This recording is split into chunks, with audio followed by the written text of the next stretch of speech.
Hello there.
Hello everybody, how's it going? The microphone is in fact working. I was just having a drink of water before I started to. Good to see you everybody. Thank you for tuning in tonight. We are, of course, continuing Turn-Based Thursday Fest this week. It is the Thursday, at least for me, of Turn-Based Thursday Fest. We're obviously not playing Rogue Trader tonight. This is a 1 week special. We checked out Aethermancer on Tuesday, and that was pretty interesting. I had a lot of fun with that. Today, we're going for something pretty hardcore. This is Vagrus, or Vagrus, so the Riven Realms.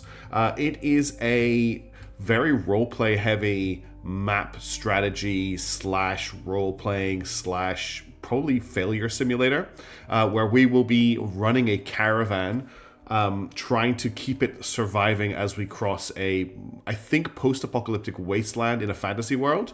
There are orcs, there are humans, there are swords and shields, there are guns, there are giant whatever these things are. There's a lot going on. It looks really interesting. I've gone into this. I have played through the tutorial this time, unlike on Tuesday when I somehow managed to skip the tutorial. I figured playing the tutorial off stream was the correct thing to do, which means we can jump into the game and start with like character creation. And I want to get through that quite quickly so we can play for quite a while on stream. So that's the plan. Thank you very much, everybody, for being here for the start of the stream. Congratulations to Tachyon for getting first. Hey, Daedra. Hey, T-Rem. Hey, Pango. Good to see you all. I'll see if we can find places for you guys to get some votes in on this as well. I don't want it just to be me on my own. Let me just turn off Spotify. Boop.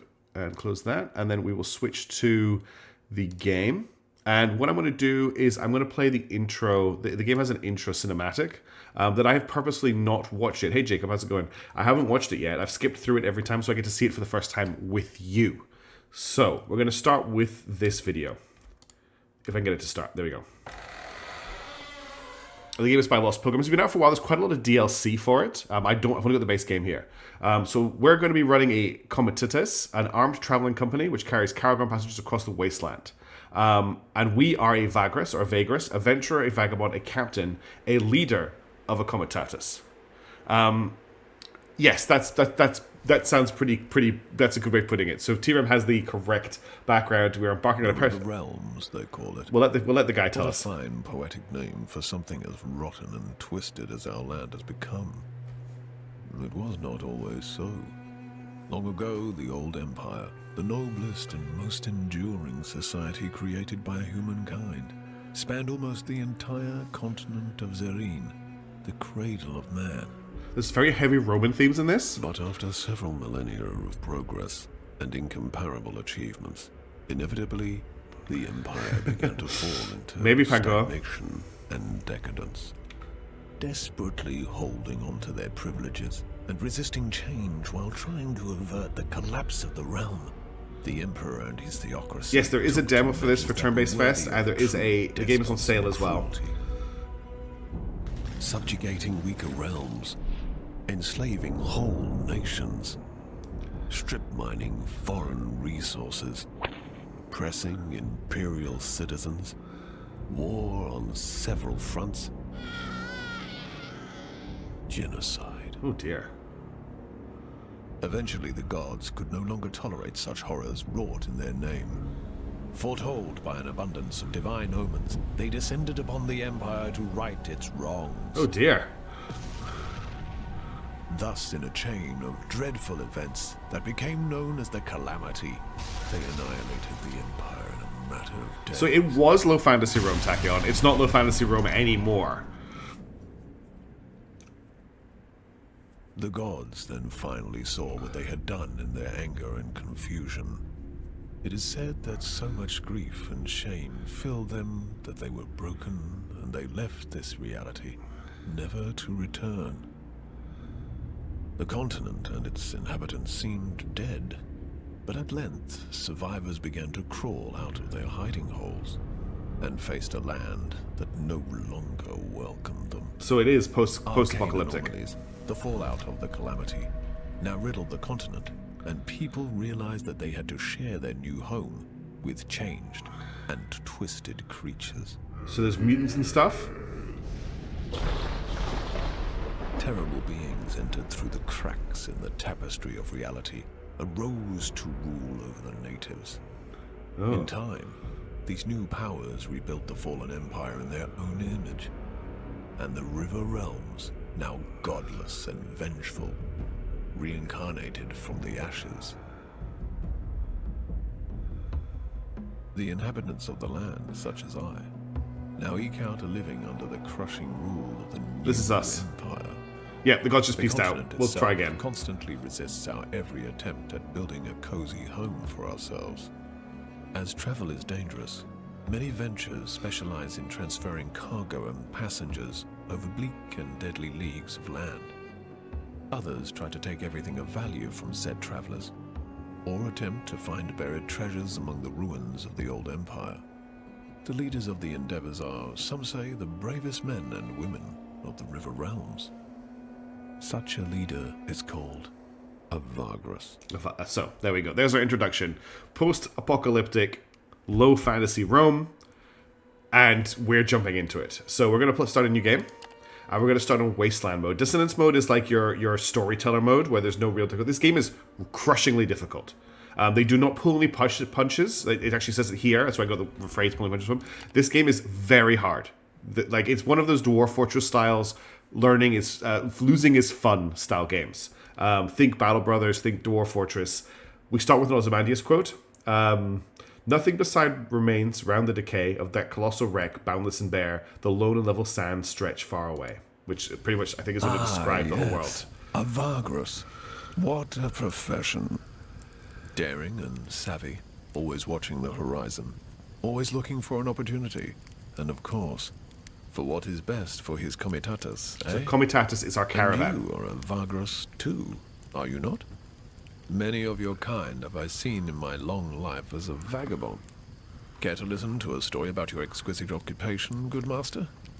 It is a tale of woe and terror. Yeah, well spotted. But it I is actually missed that, tale Takio. There are is 2 true, moons. as I have seen it with mine own eyes. So this guy is introducing the tutorial to us, which is the Pilgrims of the Wasteland story. That is the one that Tweda has referenced. If you go to Steam and download the demo, you'll get to play through Pilgrims of the Wasteland, and it introduces most of the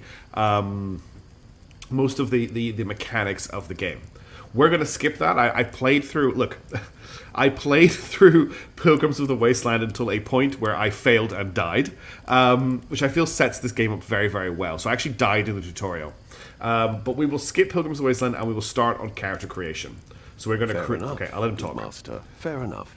You don't want to hear tales of trusts betrayed and of bad decisions?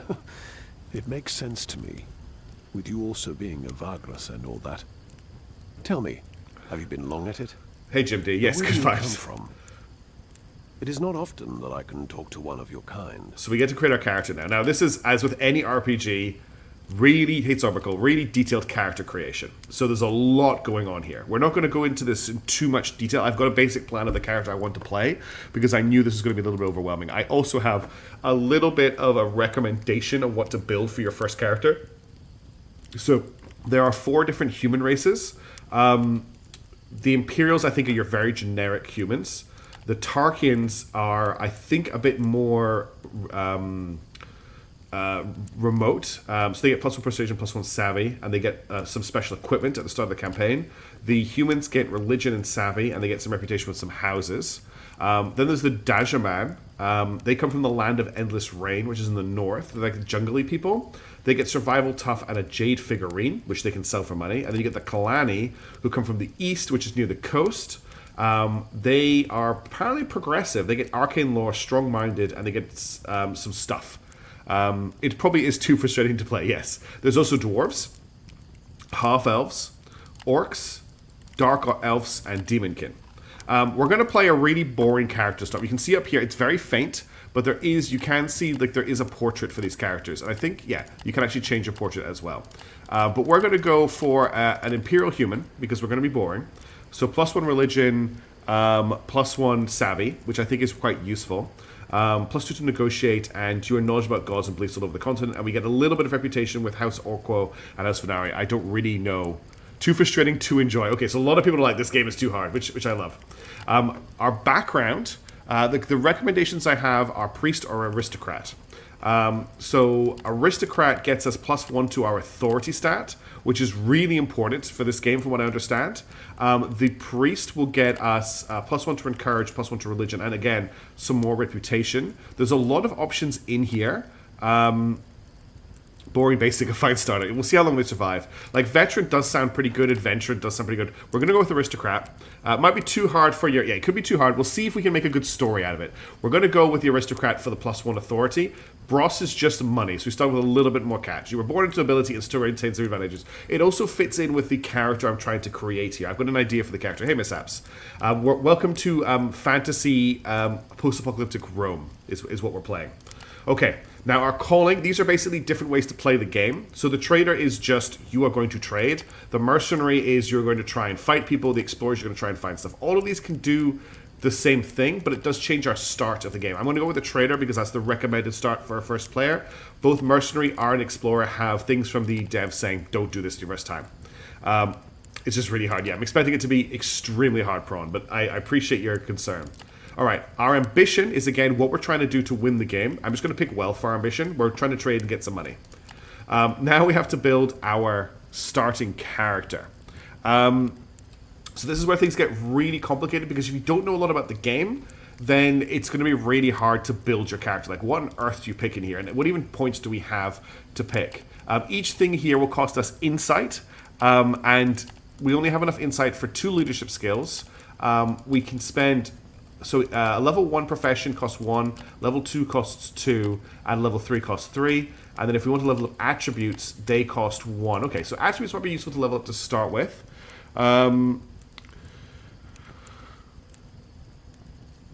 We probably definitely want to get... Is resourcefulness here as a thing I can grab? Oh, I want to grab resourcefulness. Apparently I want to get resourcefulness to 5 as soon as possible. That gives me a special upgrade.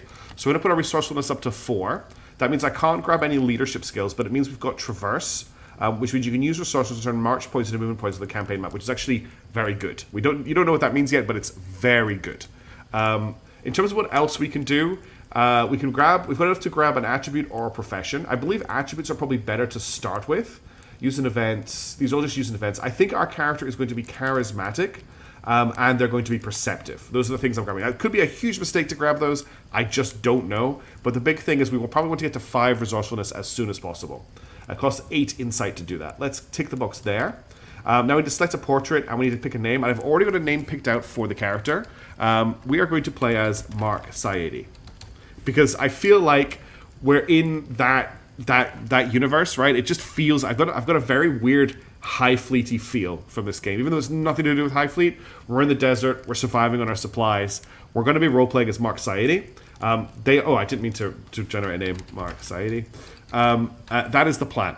So let's see what the Emperor's Son can find for us. Let's confirm our choice. Curious. I am humbled to have made. I might have spelt it wrong. It's his doppelganger. Adventures await you on your journeys. It was an honor talking to you, good master. But these old bones are aching, and I must rest now. Oh yes. Perhaps we will talk in the morning. Perhaps we will. May the gods guard your sleep. So this is a game where I'm pretty sure we're just going to be thrown into it with no real direction. We're going to have to work out what we need to do ourselves.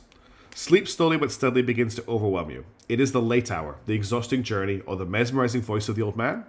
You faintly recall stumbling to your tent and crawling inside. Then, it is only darkness. Okay. The game took a little while to load there. So every event has this gorgeous artwork coming with it. Okay, I got the spelling wrong. That's great. There's a comatose in the background. Here is the kind of wasteland that we're traveling through. So there's going to be a lot of reading in this game, which is very similar to Rogue Trader. There's no great place to put chat, unfortunately. I don't think there's anywhere I can put it on the screen where it's not going to get covered. I could maybe, hang on a second, I might have a space for it. If I put chat here, you might not cover up too much stuff. Off to a good start. Different realm, different spellings, I think. Morning creeps up quietly on the arid wasteland. You wake up and step out of your tent into the crisp air, yawning, stretching, and blinking in the orange light of the rising sun. The fiery orb's warm rays are welcome, in stark contrast to how you all will feel in a few hours. Your crew, groggy still after an early start, shambles around camp, busy with their chores. Some of them are still huddled around dying fires. You look at the horizon to the north and find it empty against the morning haze, and yet you know that beyond that jagged line the way station of Kernak awaits. A short stop on your way to a proper city, less than a week of trudging through the plains, and you reach Tor'Zag's shelter. You hope to rest there and find much needed work. In fact, this was the reason you took Comatose up north to Terra Supra, the lands beyond. New opportunities. The previous Vagrus of this traveling company perished several weeks ago, and even though you worked for her for only a few months, and are indeed quite new to this wandering business, the crew elected you to take her place because she trusted your abilities. Morning, Vagrus, one of your guards walks up to you and draws you out of your reverie. That old geezer you talked to last night is about to leave and wanted to say goodbye before he does. You nod and head over to the campfires. You find the old storyteller in the process of packing his meager equipment while whistling a tune. We'll talk to the old man. You clear your throat discreetly. Thank you for coming, good master, the old man says, still fiddling with his sling bag. I will not go to Tor'Zag's shelter with you. My path leads elsewhere. I am grateful for you letting me travel with your Comatose. Ah yes, I hope I've earned my keep. Because he had no coin nor anything of value when you came across him in the middle of nowhere 3 days ago, you allowed the old man to travel with you and eat from your stores in exchange for entertaining your crew with stories along the way. And true enough, no hour has passed without a tale being recited by the strange fellow. He even made an effort to entertain you while sitting at your campfire last night.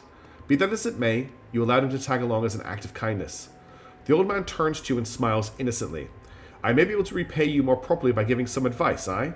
If you don't mind me saying so, good master, you are only starting your venture and perhaps could use some more wisdom. Listen to his advice. Alright, first off, there are a lot of rumors going around in a city as grim as Tor'Zag, but even in small settlements too. Listen for these, for there's often truth to such talk and gossip can guide you to business opportunities, valuables, or interesting places. Often, fresh news is the most valuable commodity you can possess, especially until you have a sizable cargo hold to haul large amount of goods across the wasteland. If I were you, I'd find some work as soon as possible, preferably something your crew can manage without much difficulty. Perhaps in one of the trading houses? You could also find some passengers who are willing to pay for security your Comatose can provide.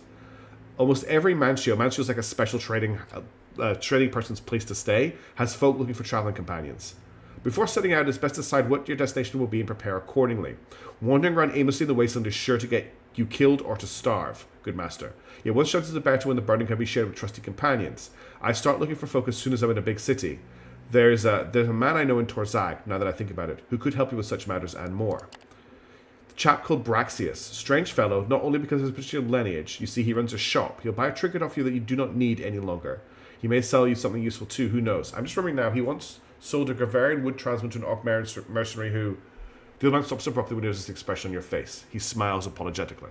Where was I, good master? Ask him where you can find Braxius. Oh yes, Braxius shut, just east of the Cowrish Market, in a small street with a dark stone statue of Mercatus over a fountain. Best of luck. A rough one to be with you, good master. I'd better be going. You thank him and wish him well, then take your leave. You watch the old man as he walks out alone into the wasteland. It's time to set out. Tor'Zag's shelter is waiting. But before that, it would behoove you to visit Kernak way station, only about a day's travel to the north. You could obtain much needed supplies and use there, maybe even find work. Who knows? Okay, so this is the main screen of the game. This is the wasteland. Each of these nodes is a distance we can travel, and the number is how much of our march of our movement it's going to take to move to that node. So we have 8 movement, and we have 7 march. We can move movement for free basically, and we can march, which will give us penalties over time. These are all of the stats for our caravan. We've got our confidence, our obedience. We've got how rested everyone, how fed everyone is. We've got our cargo, so how much we can carry. We've got how much days of supplies we have, the offensive power of our crew, and the defensive power of our crew. And then this is how much money we have. We also have a map of the world, which is what we know of everything. This is the entire world as far as I'm aware. I don't think we can travel to all of this because we don't have the DLC, but this is the world in its entirety. And what we can do is we, for instance, know we want to go to Kernak way station, so I can click on it and I can mark it on our map. And then if I zoom out, it will always appear on our map so we know where it is. And there's our final destination, Tor'Zag shelter. So I'm going to mark that as well so we always know where that is. Now, if I zoom out here, Kernak way station, I don't think was showing before as a destination. It is now showing as a destination. Now, there's some other stuff we can check out before we move on. I think if I click on this is the journal where we have all of our things. We have 2 active quests, the pawnbroker, which is to visit Vagrus, and we have our mission to earn money. And if I click on this, it brings up our actual crew. So we have 8 slaves, we have 5 workers, we have 2 scouts, we have 7 fighters, we have no outriders, we have 2 mounts, and we have 1 beast of burden, which is a some sort of oxen thing. Now, what I could do is juggle back the chat. Oh yes, chat is in the way. I think I'm just going to leave chat in the top right-hand corner. You don't really need to see the date. We could put a fighter on a mount to create an outrider. I'm not going to do that just now because mounts carry cargo when they're not being ridden. You can see that we need to pay 2 copper and 3 gold every day. So it's 2 layer and 3 changers, I think is what they're called. Yeah. And we've accrued 4 of that already because we haven't paid anybody. And we consume 52 supplies per day. And yeah, there's a lot of stats here. The deathmatch count being the second most highlighted number is funny. Yes, isn't it interesting? Okay, cargo that we are carrying at the moment. So we've started off with extra storage, which we've got equipped. We are carrying a bunch of supplies and we have some luxury wine. We also have 3 beast lures, ideal to lure beasts away from you or into a trap. Okay, we have no companions at the moment. The companions are the people who fight for us. I have no idea what the deputies thing does. That didn't come up in the tutorial. But okay, let's start our journey. We're going to head towards Kernak way station. We have 8 movement per day. It's going to take us 6 movement to get there. So if I click here, it's going to cost us 3 to move to here. And then it's going to cost us 3 to get to Kernak way station. And we've arrived at Kernak way station. So it's a pretty desolate looking place. Hey, Dahamid Gamer, how's it going? We're playing this for the Turn-Based Fest, Turn-Based Thursday Fest this week. I've never played the game before. I'm playing it for the first time. I died in the tutorial, so I'm probably going to die pretty quickly here. But we've arrived at Kernak way station. The Comitatus descends into the great basin that shelters Kernak way station from the worst of the jagged wastes, dust, and rock storms. Even at this distance from the walled compound, you can see that the outpost is vastly overcrowded. Dozens of comitati and literally hundreds of travelers swarm the confines of Kernak station, which is now surrounded by makeshift camps and improvised mancios. What is going on here? A pair of gruff-looking mercenaries walk out to meet you and give you a half-hearted hail. The first one to speak is a tall, lean, tainted fellow, which means he's been mutated in some way, armed with a barbed spear. Gotta say, you folk just keep popping up like wraiths around a rotten corpse. He sighs heavily. Alright, move your arse over there and try to settle in without a fuss. He points to a large area outside of the stone walls, just northwest of the way station. I see no point in asking the guard what's up with his attitude. He's not the sort of person I care about. We'll comply quietly. You nod to the mercenaries and lead the comitatus to the designated spot. The crew strikes camp and everyone is settled in after a quarter of an hour. Time to explore. Okay, so we are now at a base. What drew me to Vagrus? What I do, so this is Turn-Based Thursday Fest. I do it every year. And what I try to do is I try to touch games that I wouldn't normally play or normally check out that have something about them that is interesting. And for me, Vagrus, it's the setting. Love the idea of the setting. It appeals to me a lot. So I thought, let's give it a try this year. And this is what I'm playing for this slot in the week. Whether I keep with it, it's probably not a game I would stream all the time. But it maybe is a game I would take and play offline.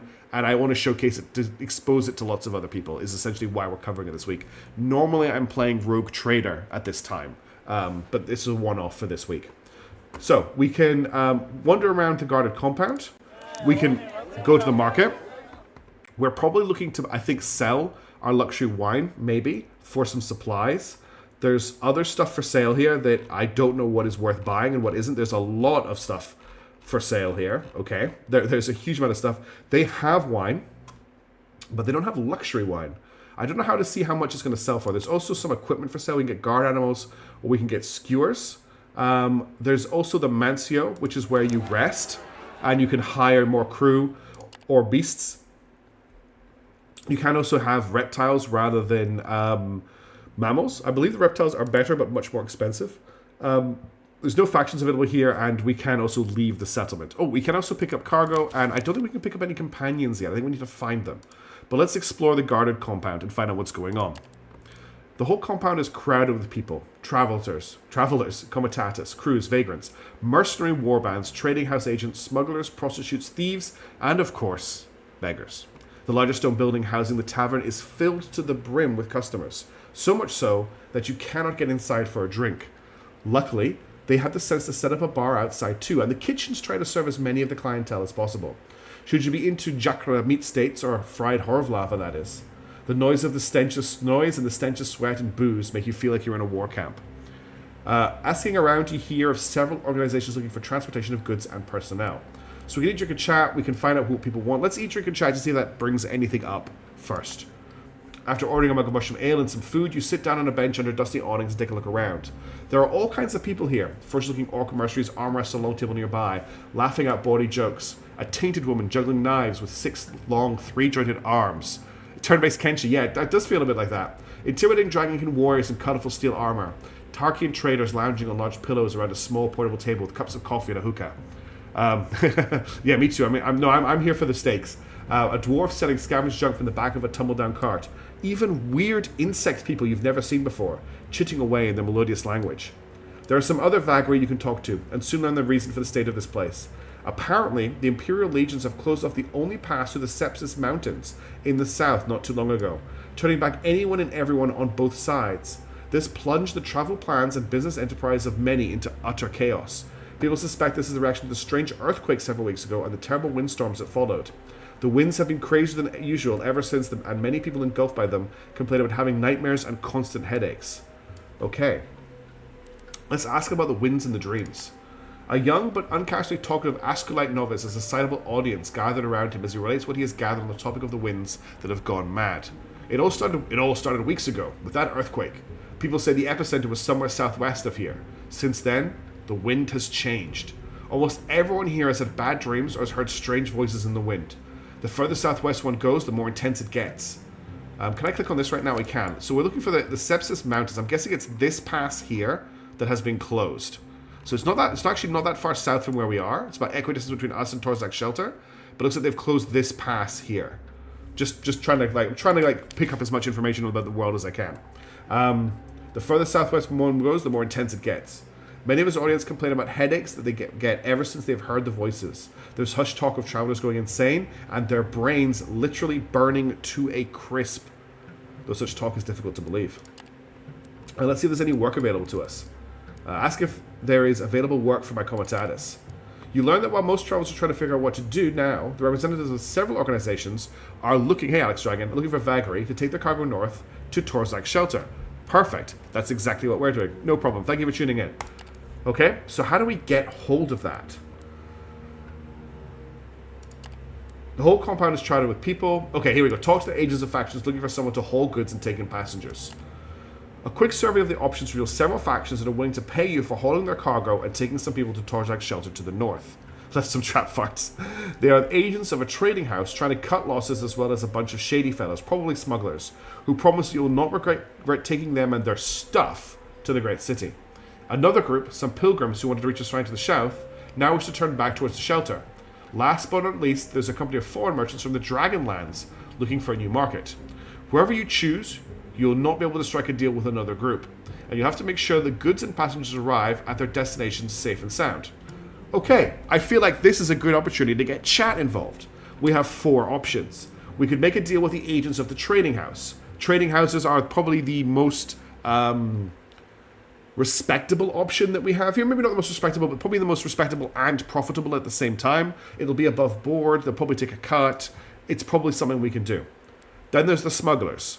The smugglers will probably be the highest profit value, I would say, but also the highest risk. If we get caught by anyone smuggling, it's going to go bad for us. And you really don't want to mess with the Empire in this setting, from what I understand. We can make a deal with the pilgrims. That'll probably get us some reputation, not much else. Or we can make a deal with the traders from the Dragonlands. We don't really know anything about them. What I'm going to do, though, is I'll put it up to vote. If anyone is interested in voting, it's !V and then the number you want to vote for, being 1 for Trading House, 2 for Smugglers, 3 for Pilgrimage, and 4 for Dragonlands. I'll check a vote up and let's see what people want us to go with. And that's what we'll pick. I do want to try and involve chat as much as possible in these decisions. So if there you go, Daedra straight in with a vote. Okay, everyone wants to go for the Dragonlands people. I should have realized. Everybody's voting for Dragonlands. Thank you everybody for voting. I'll let it run. I'll take a sip of water while it does. If I had one comment to make so far, I wish the background music played a little bit more often. I might just put Spotify on in the background so we have constant music because it's very quiet. I know there's music popping up as we're going and it's very atmospheric, but I would like more. That's the only thing I would say. I might check to see if there's an option in the settings to play that more first. If I hit ESC now, okay, yes, I'm just gonna check if there's anything I can do about the music. Music volume, no. Oh, music loop delay. If I put that, I would say this is no loop delay. We'll put it to that and see if that helps. We should get more music now. 30 seconds left of the vote. I don't think I want to wait for the vote to end. Everybody has voted unanimously for option 4. So we're going to make a deal with the traders from the Dragonlands. The deal is struck fairly quickly. 3 trade agents of the Scythius Covenant want you to take them, along with their bodyguards, and a sizable cargo of salt to Tor'Zag's shelter. As per the agreement, you have to travel to the city without unnecessary delay, and they will add the remaining supplies to your stores when you arrive. You will be handsomely compensated when you reach the shelter's gates. You will load your goods upon leaving Kernak. Make sure you have 2 empty cargo slots for their goods before leaving. Okay, that seems to be a good option there. Let's leave the compound for now. I think the next thing we need to do is we need to load up on some supplies. Now we have 30 cash money, which is a decent amount for buying supplies. Supplies are 1, I think, for what? 1 stack, and we've got. I think a stack is 200. Okay, so that's 2. A stack is 250 units. So a stack of this would be what? If I wanted to shift click and buy 1 stack, that cost me basically two bros. And we have enough food for 14 days. If we have a look at the map, it looks pretty far to Tor'Zag's shelter. I don't know what sort of distance that is. I don't have a scale by looks of it to kind of plan the trip. But I'm thinking we want a decent amount of supplies to take us on this trip. So I think I'm going to buy... Let's see. We've basically got 3... If I just go... Hang on. I'm going to top these up to 3 stacks. Can I click on Tor'Zag and look at the bottom left? I can. 3 to 4 days of travel. Okay, that's great. So we've got 14 days worth of travel. We've got 14 days worth of supplies. We've got tons of room in our... Okay, but we don't have enough room in our cargo hold now. I have accidentally overstocked our cargo hold. So I could sell the luxury wine, but I don't know how much I'm going to sell that for. 25 units per stack. Is that correct? No, that's just how many units are in a stack. How do I find out how... I guess I have to find... Luxury wine, not in demand. I can sell it for 1 copper and 7. I'm going to have to sell the supplies, but I can sell them back for the amount I bought them for. Okay, so I'm not losing any money on that deal. Because I need to have 2 slots in my cargo hold free in order to take the supplies from these people. First member announcement, how about Menace and Xenonauts 2? Honestly, Tittenjaeger, I just have not had time this week to sit down and record. I have a weekend coming up, and I promise you I will do some recordings this weekend for more Menace and more Xenonauts 2. I'm as keen to play them as you are, I just have not had the time. But I promise you there'll be some more coming. Okay, do I want to buy guard animals? Plus 5 fee, plus 15 vigilance, plus 5 vigilance active during camping. They cost 6. I feel like that's a good buy. What do these do? +5 hit, +50 defense, bonus in size. I feel like I'm going to get the guard animals. I feel like buying some dogs is quite useful here. They don't seem that expensive. And we'll equip them to... Where do they get equipped? Oh, do they get equipped to this slot? Do they get equipped? Where do they get equipped to? Can I not equip them? Possibly can't equip them. May have been a waste of money. And I can't sell them back for what I bought them for either. Categories: animals, defense, animals. Maybe I just have to have them for defending. I don't have to equip them to anything because there's no slot for them here. See, this is why this game is crazy. But anyway, I think that's everything we need to do. We are going to rest because we only have 2 movement left to us. So I'm not going to buy any more staff. I think we're in a pretty good place. We've got 9 days worth of supplies. Oh, we're going to exchange for news. That's important. News refreshed. Kernak Waystone. Traders blocked. Might this be an opportunity in disguise? Do I want to buy... Yeah, I'm going to buy this rumor. Rumor added, trade routes blocked. Kernak way stations a buzz with traders who now have a lot of unsold merchandise in their hands from the blockade down south. They say that wine may fetch an especially good price up north. Okay, I can't... The only thing I could do about that is I could sell the wine that I have. I could sell one of my supplies, which would drop me down to... Actually, I can find out because it's a straight trade. That drops me down to 4 days worth of supplies. But I could buy... With the money I freed up, with the space I freed up, I could buy a stack of wine and try and make a lot of money when we get there off the wine. Let's take a gamble on the wine. I'll buy a stack of wine. We've got just enough supplies to make it to our destination, and we've got 2 slots free for the people we're bringing along. That's maybe a huge mistake. That's what I'm going to do. Are there any passengers we can take them? Travelers turned back from the south. They want to go to Tor'Zag's shelter. We'll take them with us. Posting additional cars costs 1 Vagrus. Guardian camp effectively. So we're now we now do not have enough fighters to defend the camp because we've got too many people. So the game, I think, wants me to hire another fighter to defend the camp, which will probably mean that we can't hold our supplies. So I'm going to leave us partially defended until we get to this place. Sure, that will not turn out to be a question. No, I'm being savvy. I'm being a trader. We're taking risks. You gotta make money to sell money or something. We're gonna rest for the night, so we can choose to pay our people later or pay them now. I see no reason not to pay them now. Keep them happy. People are obedient, which is fine. We've got non-worth workforce. People are sustained. We'll give them full rations.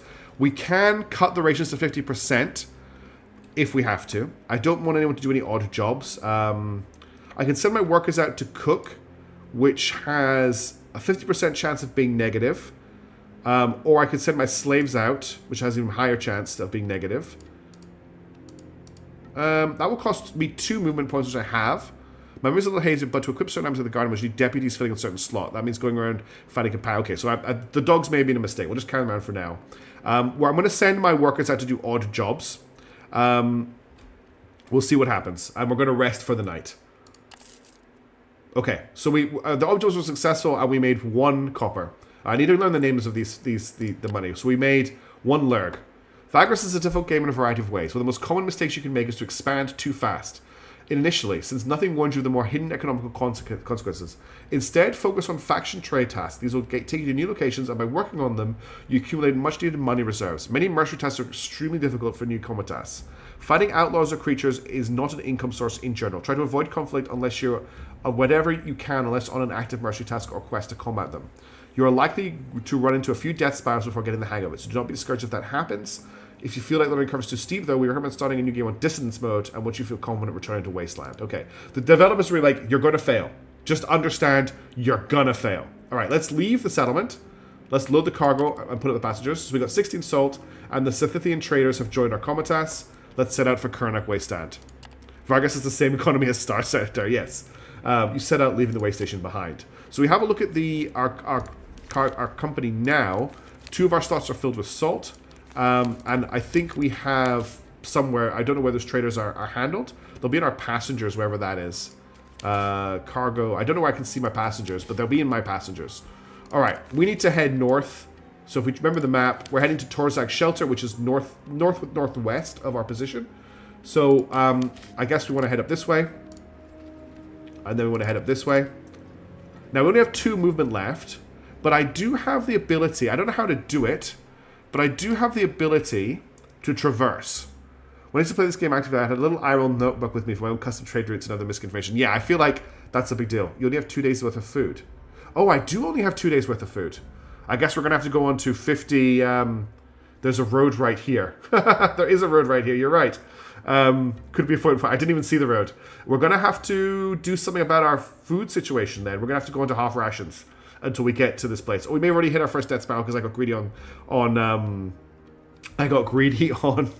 on wine. So how do I traverse? You can use resourcefulness to turn march points into movement points on the campaign map. The cost is 4 insight and 4 resourcefulness. But I already have this. So how do I use traverse? Or do I need 5 to do it?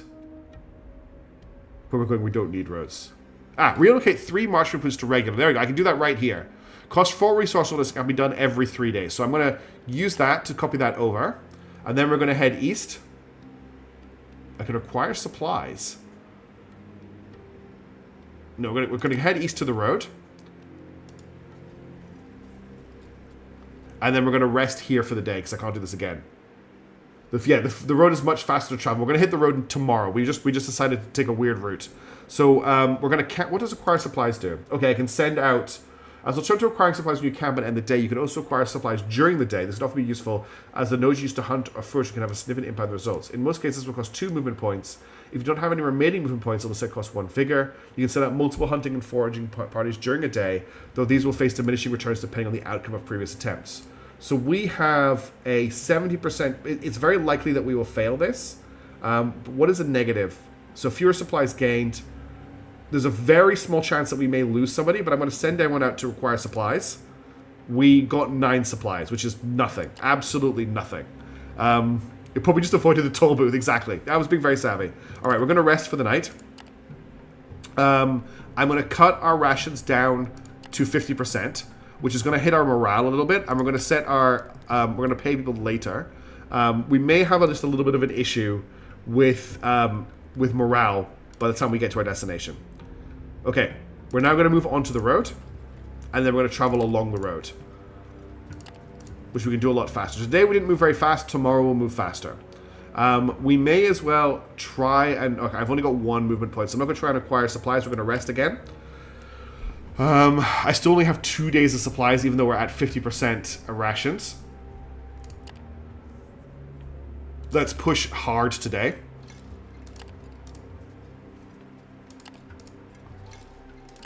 Okay, that's me used all of my movement. We have 1 day of supplies left. I can't scroll the map, by the way. When we get to our destination, sounds very optimistic. We will be fine, I promise. Tomorrow, I'll be able to traverse again, which will get us more movement points, and will push us just a little bit closer to the city. If we have a look at the map, we have traveled half the distance. So we're about... How far are we? We are 1 to 2 days of travel from Tor'Zag shelter. We will be fine. We will be absolutely fine. Okay, people are getting hungry, and our obedience is going down. Discipline 1 or 2 of your slaves to gain obedience. So discipline your slaves has a mission return, and we have opposite effect on obedience. Liberate 1 of your slaves to gain obedience. Liberated slaves become workers, so the obedience gain is a turn, cost no MP. Yes, halfway there, use 3/4 of our food. Vigor is energetic, which is good.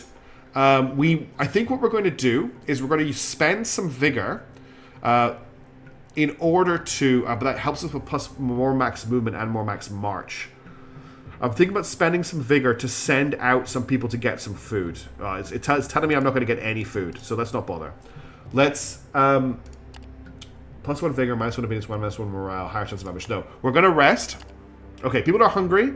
We still have enough food to feed everybody tonight. So let's traverse to get more movement points. We've now got 11 movement points, and we're going to follow the road and get through this first difficulty spike. We must be very, very close to the city. You can only you can turn traverse off until you have at least 3 movement points to turn them back into march. No, I'm not interested. We may end up marching today. Okay, let's let the camera... Let's see how close to the city we are. We are just outside the city. We'll get there tomorrow. According to the game, we are at the city. There is the city there. So we are what? We are 2, 4... We're 6 movement points away from it. I don't see any point in marching because we're not going to make it if we march. So we may as well rest and get there tomorrow. Oh, no, I didn't mean to do that. Crap. Okay, I just marched us. I didn't mean to march us. Wait. Okay. Let's, okay, everyone is doing okay. We will rest for the day. About an hour after the comitatus settles down, a terrible shriek pierces the night. By the way, here's the graphics for this. I always want to make sure I open these. It's very dry and dusty. Many of your crew jump out of their bedrolls, weapons drawn, but the howl is distant enough not to be an immediate threat. People are about to return to bed when another scream is heard. Then another one. And another one. It goes on for hours, and the originator seems to wander around the camp, always out of sight, under the cover of darkness. Always just too far to be comfortable to investigate. A group of guards eventually set out in a bad mood to find the source of the howls and kill it or scare it away, but they do not find anything. Eventually, after hours of bone-chilling screams, the howler disappears. Not a lot of the crew manage to get a good night's sleep, including you. The new day promises to be an exhausting one. -2 vigor. Okay, we have 8 movement points, and we are at Tor'Zag shelter. I told you we would make it. Just in time. Whew. Okay, this is Tor'Zag shelter. It looks like a city built inside a cave with a massive wall to protect it. So I guess they're using the shade to get away from the sun. We've got some really interesting elements here. It looks like there's like a shrine or something around this rock here. We've got a big hanging stalactite.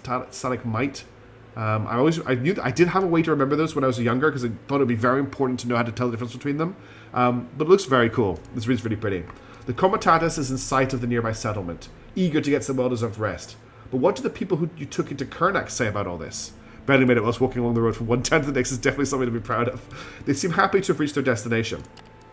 The Great Blackwood Mountain towers ahead, crowned with a black fortress and jagged battlements. The single, immense wall blocks entry into the bowels of the mountain looms ahead. Your passengers are making ready to depart, but first they check their cargo. Everything is intact. The cargo is in order, and your passengers quickly unload it. After giving you their remaining supplies, the one in charge hands you the agreed-upon fee for your services and turns to you before leaving. So we currently have 26 and 7. The Scythians shall remember you as a friend, Vagrus. Okay, we didn't get that much money, so we gained 150 supplies. We got 50 with their faction, and we got 26 lurk. The passengers are gone, as is their cargo. They will surely enter Tor'Zag shelter on their own. As for you, the Dark City awaits. Okay, let's enter the settlement. You reach the fortified gates of the great city. After waiting your turn in line of chatting travelers, bleating beasts of burden, sweating loaders, exhausted slaves, decrepit pilgrims, and fellow Vagri, you are greeted gruffly by the guards under the shadow of the gatehouse. The stalactites and stalagmites, you don't have time to... Okay, wow, okay, Tachyon. It is vital that you meet a speleologist. What's a speleologist? Speleologist. Is that a cave person? I was going to say a cave doctor. Approach the guards. An inspection follows. You have nothing to hide, or at least there's no way to find it. So here you go. If we were trying to smuggle in, we would have to do a check. We could bribe them. But we have nothing to hide, or at least there's no way they can find it. After getting through the inspection, you are now told you have to pay the gate tax. Pay the tax. Pay with goods. It may not be cheap, but it gets you inside. Swear to pay once you are leaving. It'll cost more this way. Show them your trade house license. Okay, we're just going to pay the tax. Cost us 3. Okay, 3 nothing. That's nothing. That's very, very little. You head to the man's show immediately. Okay. Some passengers part ways, thanking your services. See, we got a 9% tip for being such a good caravan owner. Okay. The first thing we're going to do is we're going to go to the market, and we're going to sell this wine that we're carrying. So neither the wine or the luxury wine appears to be worth that much money, but I feel like it's taking up a lot of space in our very small cargo hold, so I'm going to sell it. Okay, we're now up to 58, which I feel is pretty nice. The guard animals might be worth selling. How do I sell these guys? It's in equipment, right? Yeah, guard animals, 5 and 7. I can't do anything with them, so I am going to sell them. I've made a slight loss there, but I can't use them right now. Just give me 1 second. I need to sort the dog out. I'll be right back. Give me 2 secs. Sorry about the wait.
Sorry about that, everybody. I'm back now.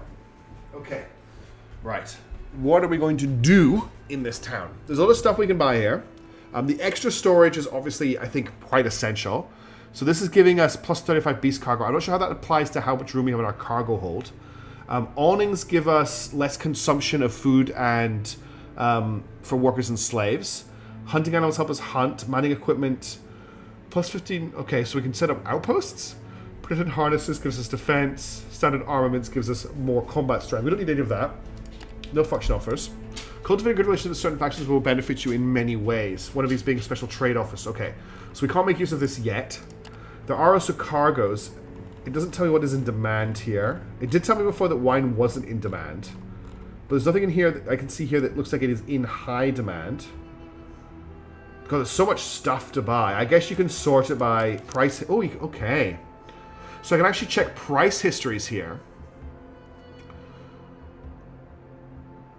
Interesting. So I could use this to work out... Well, we'll look at this in a second. Let's have a look to see what's going on. First in this game, never would have known if you hadn't covered it. Looks cool. Wild Tick and Oregon Trail, yes.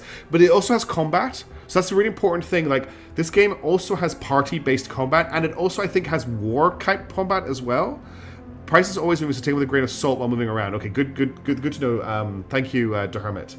Okay, let's have a look at what's going on in the city. So, through the vast caverns and tunnels inside Blackwood Mountain, mainly gave refuge to warlord Tor'Zag many centuries past, the imperial city of Tenemivritis, or as people are being presently calling it, Tor'Zag's shelter, that sprung up there following the war, managed to transform, so bugweed, it's a tough world, into one of the most important settlements on the continent. Often referred to as Segorod City, the shelter not only houses the Cathedral of the Raging One in its immense Everdark caves, but it is also a bustling trading settlement and the center of obsidian harvesting in the region. Thousands toil and haggle under its wrought iron chandeliers every day, while servants of the Master of Curses deal out justice in the name of their malevolent god. Okay, so what I've picked up here is they harvest obsidian, which means obsidian might be really cheap to pick up here. Might be. Now we can check out the underbelly, the Temple District, the Civic District, the Market District, or just explore. I'm going to see what's going on in the Market District. Let's see if we can maybe pick up a contract to transport something, and then if somebody else is paying for the cargo, that seems like a good way for us to establish ourselves. Sprawling over a dozen blocks close to the city gate, the Market District is a bustling, crowded place where you can buy and sell almost anything imaginable. Anyone entering this labyrinth of stalls, shops, and bazaars is constantly bombarded by a wide range of strong smells and invaded by the competing shouts of peddlers and salesmen. There's someone's got an ant mount over here. I'm really loving the artwork for this game so far. Beautiful. Let's go and check out Braxis. This is the one kind of lead we got at the start of the game, so we should probably follow that up. You make your way, so this is Braxis here. He is a devil kind, I think is the name of his race. You make your way to the part of the Market District that lies just east of the Cowish Market. It takes you a while to locate the statue of Mercatus, overlooking a dried up fountain carved of dark stone. But when you find it, you can see the shop is indeed right where it says. Are you Braxis? Oh yeah, in the flesh. Braxius bows his head theatrically. You explain to him that an old wanderer called Agos told you to come to him if you wanted to find the right people for a comitatus. Braxius smiles his fiendish smile upon hearing your story. Indeed, I do specialize in connecting such people. I might have someone you will find useful and even help you in getting them to join you. And I owe Agos, so there. Everybody wins. Ask him who he can get and what this will cost you. You like Dark Elves? Not a great fan myself, but I gotta say they tend to be quite resourceful. Like this fellow here, called Renkalian. A scout, and a very good one at that. I was told that he's looking for a new employer, and a Vagrus, such as you, would be ideal for him. Perhaps he'll prove to be ideal for you, eh? Funny thing is, I was not able to dig up any dirt on him. Strange, but he is a dark elf, so that might be trouble enough in itself. When you ask him what you owe him for this, he simply shakes his head. Isn't it? Possibly say good morning from Brazil to you after this other one. Vagrus the game, but I haven't had the time to play it. Oh, awesome, Kavere. Good morning to you as well. Thank you very much, or good evening from me. Thank you for dropping by. It's lovely to see you. Also, hello to Shadow. I didn't actually say hello. Nothing like I said. I owe Agos, and he told me I can pay him back by aiding people he sends to me. All right. Well, not so much really. So, I would like to meet Renkalian. This is Renkalian. Minutes after you tell Braxis you wish to meet Renkalian, he has closed down the shop and is leading you to where you can talk to the man. You soon arrive at a stinking watering hole at the end of an alley, somewhere between the Market District and the Undercity. The sign has a feeding carrion bird on it. Underneath, crooked letters spell out the name, the Grinding Gizzard. You find a quiet table in a corner while Braxis gets you a couple of drinks. By the time you finish your first, a man walks up to you without making a sound and greets you. Wrapped in leather armor and worn cloth, the short dark elf stands somewhat aloof in front of you. Is that a hideous scar on his left face he is hiding?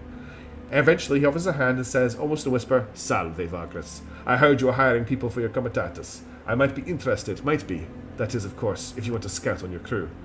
Ren here has been all around the continent, working for several Vagri. He's an amazing scout and a very experienced fighter. Renkelian manages a half smile. His faintly glowing blue eyes are without pupils, so it's difficult to read him. But Axios is too kind. I try not to disappoint, and I am sure you have questions before you come to a decision. You do have questions for him. I am all ears. Honestly, I kind of just want him. What are his skills and abilities? As we've touched upon it, I'm a scout first and foremost. I can also coordinate with other scouts if given the chance. Otherwise, I'm adept at not being heard and seen as well as surviving in the wasteland. I can defend myself. I prefer hanging back, throwing daggers, setting traps, and organizing combined attacks. Okay. I don't care about his past. Why do you want to be on the road? That's how I've always been since I left my homeworld and started to roam. Sometimes on my own, but mostly with others, mostly with comitati. That is how I live. It's just what happens that for a while I've been hanging around the shelter, but now I'm going to need to travel again. Okay. In that case, I want you to join me. He wants 3 Lear to join, which is fine. That's the brass. That's the minimum. Sorry, he wants 3 Lear, which is the the Lear are the middle one. Is that right? Yes, he wants 3 of the middle one. I will take him on. I'm not going to haggle with him. Renkelian has joined your comitatus. Renkelian gained loyalty. That's great, really great. Renkelian bows his head as he thanks as he pockets his coin. This sum goes towards travel gear and rations for the road ahead. Much appreciated, Vagrus. I'll meet you at the Mancio. And as far as I'm concerned, we can get the heck out of this town right away. He leaves you to down the rest of your drink. Braxis asks you to return to his shop with him. When you arrive, he turns to you. Now that the Renkelian business is taken care of, I can help you recruit another fellow. There are 2 options, in fact. Want me to hear you out? I will hear him out. Because this is our party. This is who's going to be doing the fighting for us if we actually get into combat, which we don't want to do, but it could happen. Alright, so there are 2 fellows I can put you in contact with. Both have their own problems, so to say that they are trying to solve. I can help you solve their problems for them. One, that is. I mean, I can help you with one of the 2, and you will owe me. One is a dwarf, and a particularly nasty one, but don't get discouraged. Given the right motivation, all the nasties can be directed towards your foes. He is specialist when it comes to dwarfy stuff. You know, scrounging, smuggling, hoarding, business in general. And he's connected. Because the game keeps telling me not to take combat, basically. The game is like, if you get into fights, you will die. And I died in the tutorial. Yes, Takeo is correct. There is a Poland coming. And he's connected. The other one is an orc and a tough one.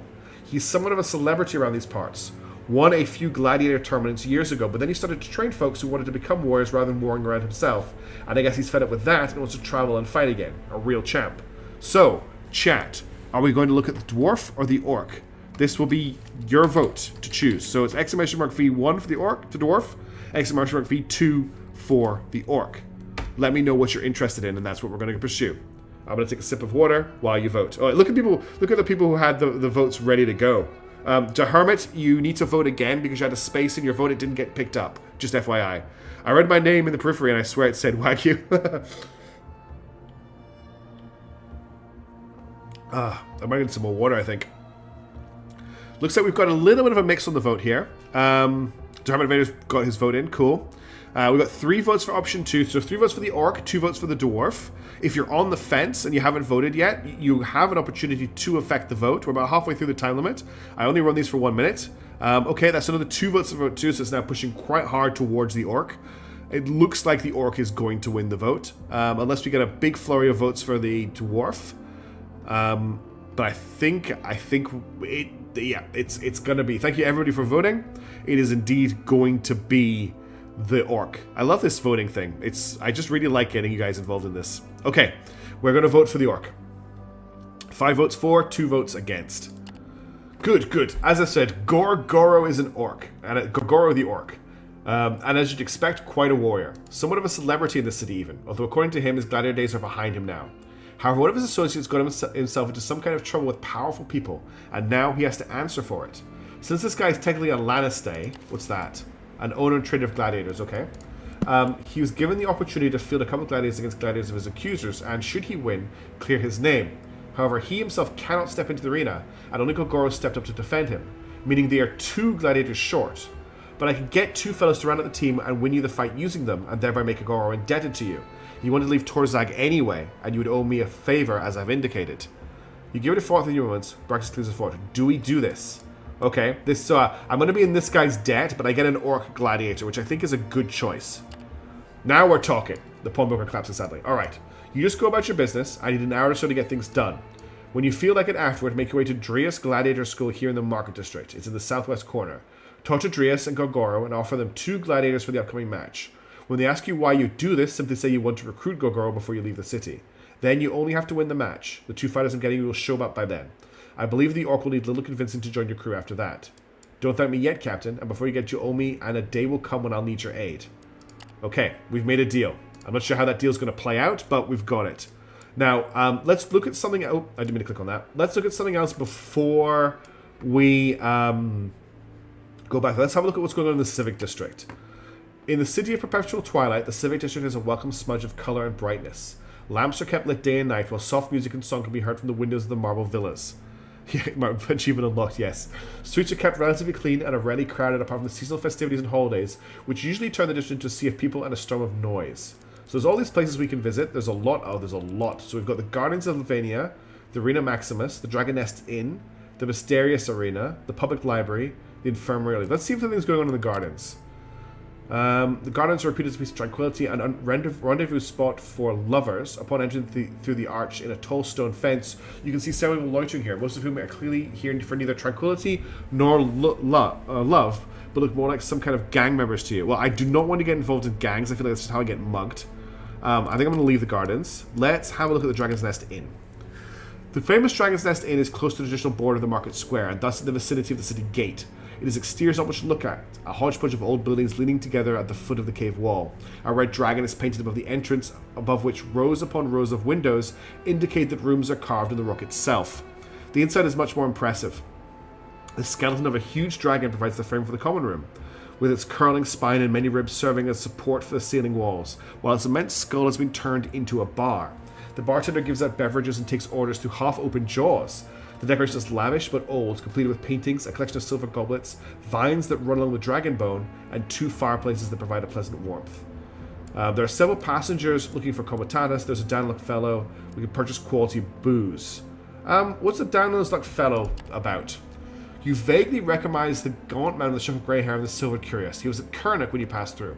Hailing him and seeing his haunted expression, you ask the fellow what his matter is. They died. All of them, he says, without even looking up from his cup. My comus. We tried to avoid the road tax, as you do, and took a little detour to the east. Hey, Windwolf, it's good.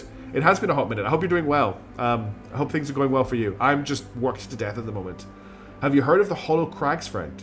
We barely entered its confines, but still, the bloody things were on us like flies on shit. Nobody survived but me, and I can still see their eyes in my sleep. You ask the man if you can do anything for him, but he downs his drink and rises, shaking his head. Nah, but thanks. I've got to talk to the Ashkalites. Even without the bodies, my comus deserves some sort of funeral. Take care, you hear? He leaves. So he went to the Hollow Crags. Are they on our map? I do not believe they are. Okay. These are the Hollow Crags. I saw it for a second on my... There you go, the Hollow Crags. I can only see it at this exact zoom. We want to stay away from the Hollow Crags. So let's make a note not to go to the Hollow Crags. The famous dragon... Okay, this is just doing this again. Let's have a see if there's any passengers. There's an odd density of new faces here, according to the bartender. The nest tends to draw travelers, but ever since the earthquake a few weeks ago, a lot of people seem to be displaced in one way or another. They were turned back with strange storms and insane winds in the north. In the north? So there's bad winds in the north as well as the south, or by morose legionnaires in the south. There's even talks of refugees from the Upper Empire. Upon hearing you looking for passengers, a plump middle-aged woman in neat tunic and toga walks up to your table and introduces herself. She is a lawyer who works for House Okwo, who we have a little bit of favor with already. A powerful trading house with great influence in the Northern Empire. Together with her assistant, she needs to get to the Drusian Quarry to the west to conduct the annual audit for the superiors in the shelter. She should pay you 3 copper coins now and 1 silver upon arrival. Okay, so if we go to the Drusian Quarry, we could either pick something up there or bring them something. What would they want at a quarry? Because we would load up with cargo for the quarry. If I do not take them, can I come back?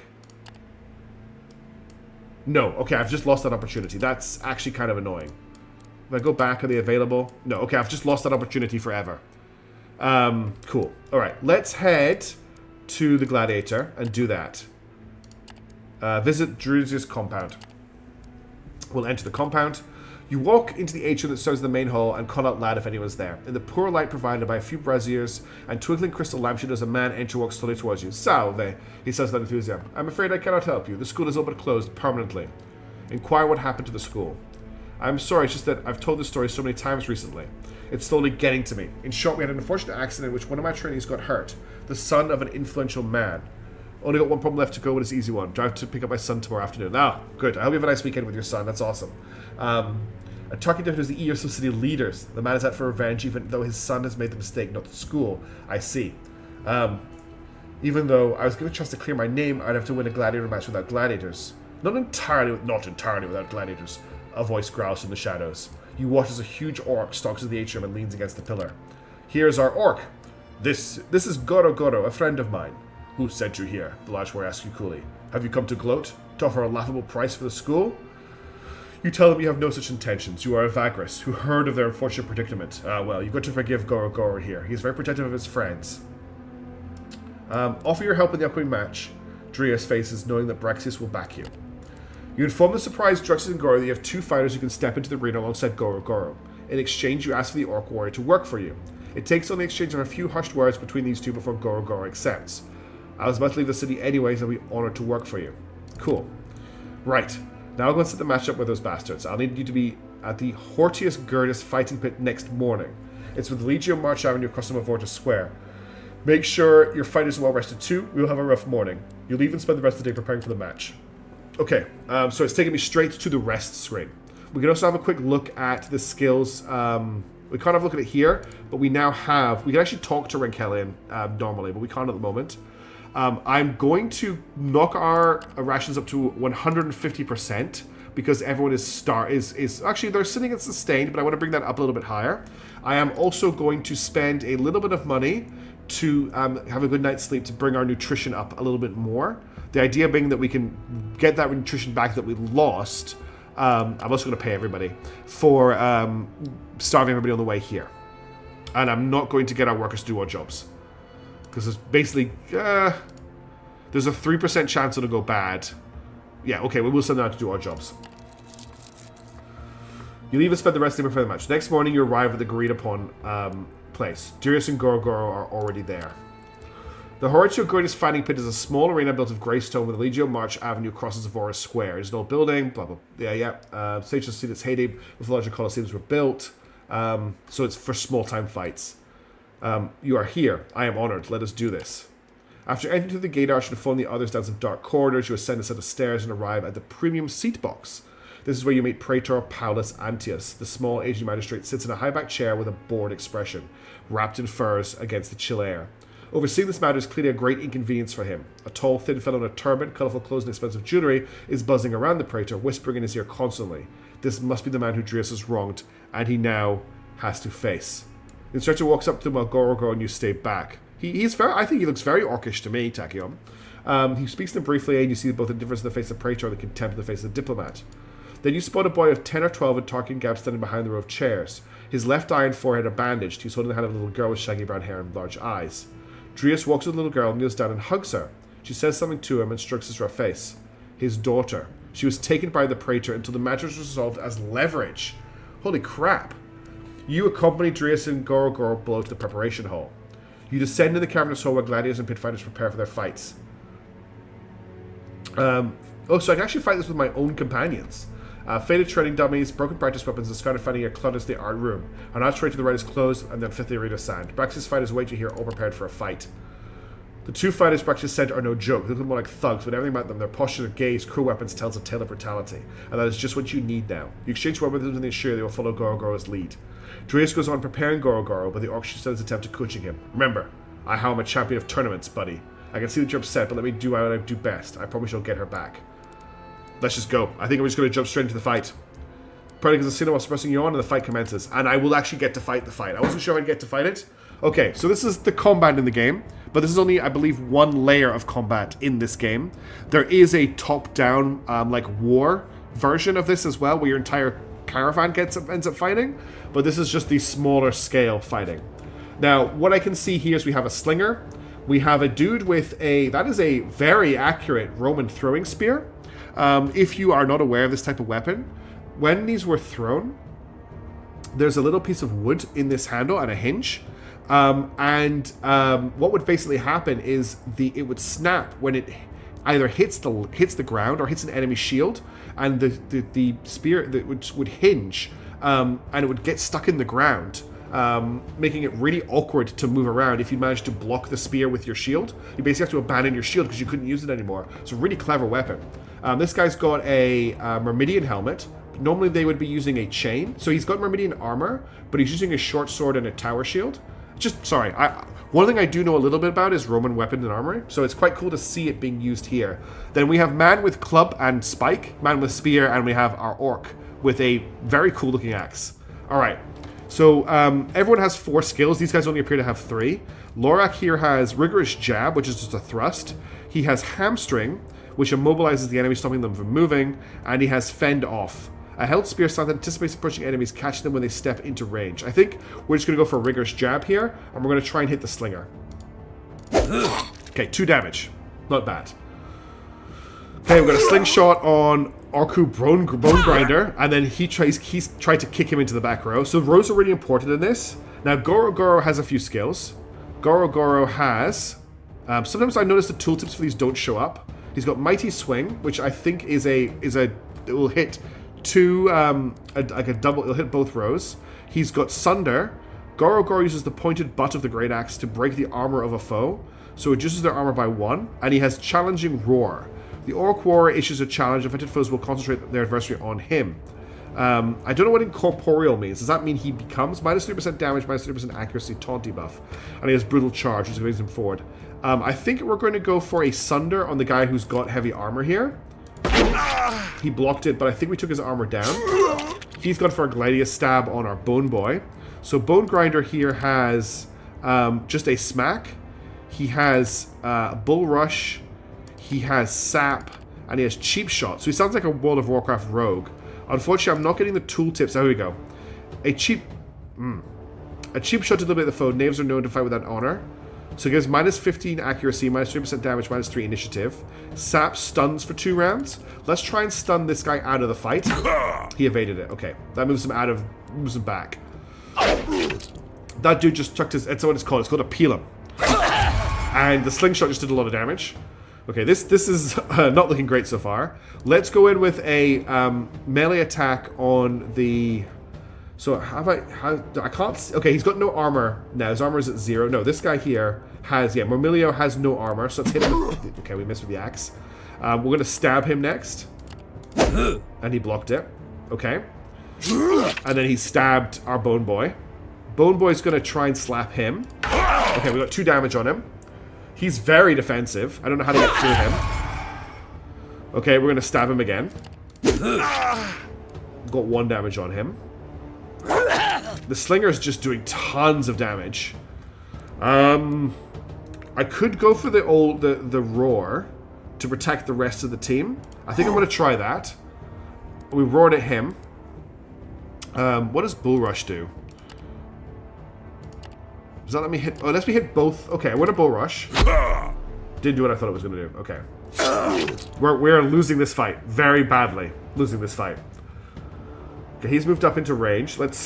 I want to keep trying to focus this guy down. But he keeps blocking. Killing the tank might be the mistake here, but... He does have this symbol here, which I think means he has a high chance to defend. This guy has 2 armor. He still has no armor. He only has 9 hit points left. 50% evasion, 35% evasion. This guy actually looks like he's harder to... This guy actually... Yeah, I'm going to keep trying to beat this guy down. Okay, evade and miss. Wonderful. That's good, he missed. Okay, we're just going to... Okay, 4 damage. That's finally some decent damage. He's almost out of health. Okay, we'll just continue to stab. Okay, down to 2. He's got what? He doesn't have very much health left. Neither does our orc. This guy's got 3 hit points left. And I think I'm out of stamina. I don't know how to get stamina back. Because now I can only afford to do this. which we'll do here because we need to reduce his armor. That's the thing, you don't get it back. Oh, come on, I need that kill. So everybody's really tired now. I guess that makes sense for fighting. I'm gonna try and go for the kill. We miss. Everybody's about... Okay, he's just died. We're actually about... and our orc just died. Bone Grinder, can you finish him? Nope, we've just lost the fight. There goes the orc. The orc's dead. Yep, orc is dead. And we're gonna fail to kill this guy.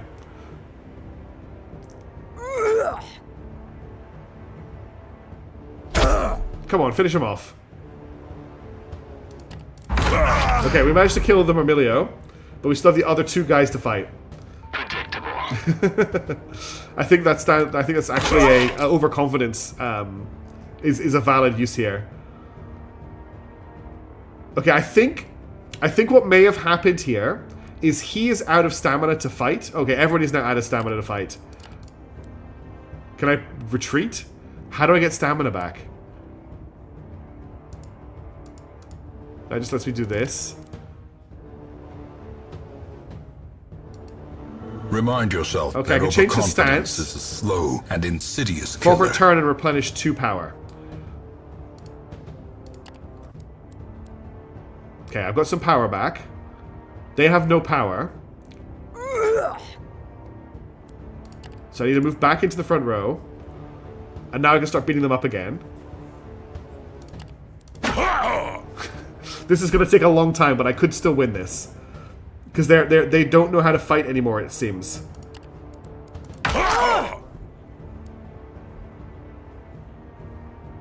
Because they've run out of... Oh wait, never mind. I think that's GG. No, okay. Goro and your gladiators lie in the sands, bloodied, defeated, but alive. The crowd is booing and the talking tip man is laughing heartily. There's no more dispute, no more question about Teresa's honor. You lost. The instructor looks broken. He passes the window Goro over the shoulder as he limps back into the hole and then drags himself to the seat box to hear the Praetor's official statement and to get his daughter back. At least that is a consolation. In half an hour, after you send Brex's men away, you, Goro, Drias, and his daughter walk back to the school. As you get there, the weary Drias turns to you. I am grateful, Vagrus, that you risked your people to help me out. Unfortunate how it all turned out, but the arena is just where justice is born. Just not today. I have to sell what is left of the school now and leave the city with Triana. Thanks again, and good luck on your journeys. The little girl waves at you and they go in. I can't leave them to their fate, Vagrus says, so our deal is off. Farewell. Can't win them all. You return to the Mancio. Okay, so that was a complete, total disaster.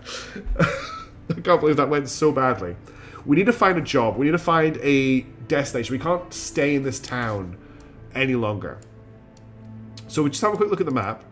We know that the mountain pass is closed off to the south. There's no point heading south to Lernia. We do know about the Jerusalem quarry, and there was a job that we lost to go there, but we can't make use of that now. The road continues northeast and then splits east towards Angrid and north towards Devon. I wonder if we try... And this is why we avoid combat, yes. And I am still in debt with the devil, correct. I think we try and make a run to Devon. It's 8 to 11 days of travel away. So I think we're going to try and fill the caravan with something that we can take to Devon to make a profit. But what could Devon want? I'm going to have one more look around the civic districts to see if there is anything... Okay, there's nothing in the library. I'm just going to have a quick look around the city to see if there's anywhere else I can think about going to find a job to maybe get us in that direction. But honestly, I think we just have to do it ourselves. The market district. I'll have one more look around the market district. Listen to news and rumors circulating in the market. Spend some coin to fish for news. You hear a lot of things, but none of it proves useful. Great. There is one other place we can go to for news. If we go to the market... no, if we go here, I can receive trade news. Refresh news from this location and share your news for coin. News refresh, Tor'Zag shelter. So we know the news here is now fresh, which means any news I pick up is good to go. So there's a slave market in the region. I'm not that interested. There's some people who want to go to Sun Rock, who will pay quite a lot of money to go to Sun Rock. But I've got 30 days to do that. Where is that? Sun Rock is apparently here somewhere. Where is Sun Rock? Oh, Sun Rock. Here we go. I can mark it on my map.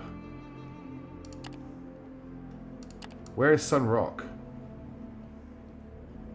9 to 13 days.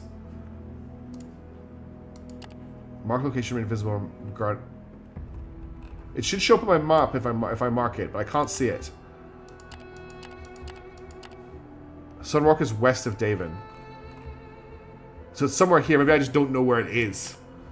It's somewhere here. Okay. That's a lot of money to do that. We could go up to Devon, and then we could head west to Sun Rock. If it's definitely west of Devon, I'm quite tempted to do that. Among the dotted to the west. So it's along this line here. Okay, so we could go to Devon and then head west. Let's do that. I'm going to take these delegates. So I'll pick them up when we're ready to go. We need to load up on supplies. We need enough for 8 to 11 days of travel. So I need to bring this up to 250. If I shift click, oh, that's not what I wanted to do. To buy something, I would shift click on the goods icon. Okay. So I want to pick up 120. Can I just type in? Yeah, 120. Okay, that gets me enough for 9 days travel. Faction quests. Okay, how do I get the faction quests? I thought I couldn't find any. Unless they are... Oh, here we go. This wasn't available before. Continue to defeat the delegates too. Okay. Many settlements have faction pages like this one where you can interact with the factions with a presence at the given location. Each faction provides a variety of tasks. This is what I've been looking for. I've been looking for it in the city, but it's actually here. Okay. So, there we go. We can procure goods for the Carpenters Guild, which is a run to Devon in 24 days and requires 2 cargo. Any other runs to Devon. There's also a distribute for House Oko, which I can't take yet. Restock for Lotus Guild, which I can't take. Procure goods for Rathronak and no, Kernak. There's a lot of stuff to Kernak. Do not take anything to transport people eliminate someone. They usually head into combat. I think I'm going to take the supply run for the Carpenters Guild. No, the procure goods for the Carpenters Guild. Requirements 2 for your Sargo slots. Does this mean I have to go there and pick something up? No. Deliver 20 obsidian to Devon. That's what I want to do. So we'll take this. We've got 36 days to complete this. You have to pay for missing cargo. So I want to take that. We've got enough food for 9 days. So if I were to fill my cargo with something else to sell in Devon, we could make a little bit of profit.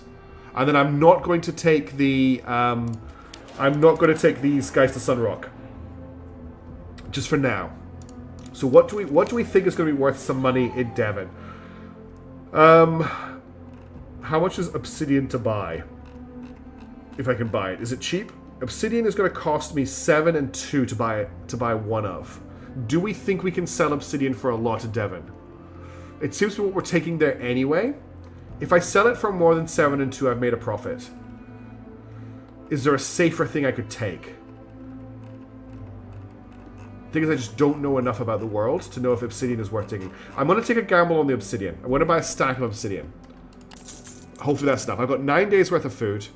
We're going to rest the night. Well, actually, we don't really need to rest the night. Nutrition is sustained. Obedience morale's good. Vigor is fresh. We don't have any enduring effects. We're only sorting out our team. We have our first companion, Rinkelion. Rinkelion has mark, target, knife throw, furtive stab, and caltrops for his combat abilities. He has a bunch of skills. We could pick up another Beast of Burden, but I don't... Well, we can't. We really can't afford another Beast of Burden right now. Okay, I think we're going to head out.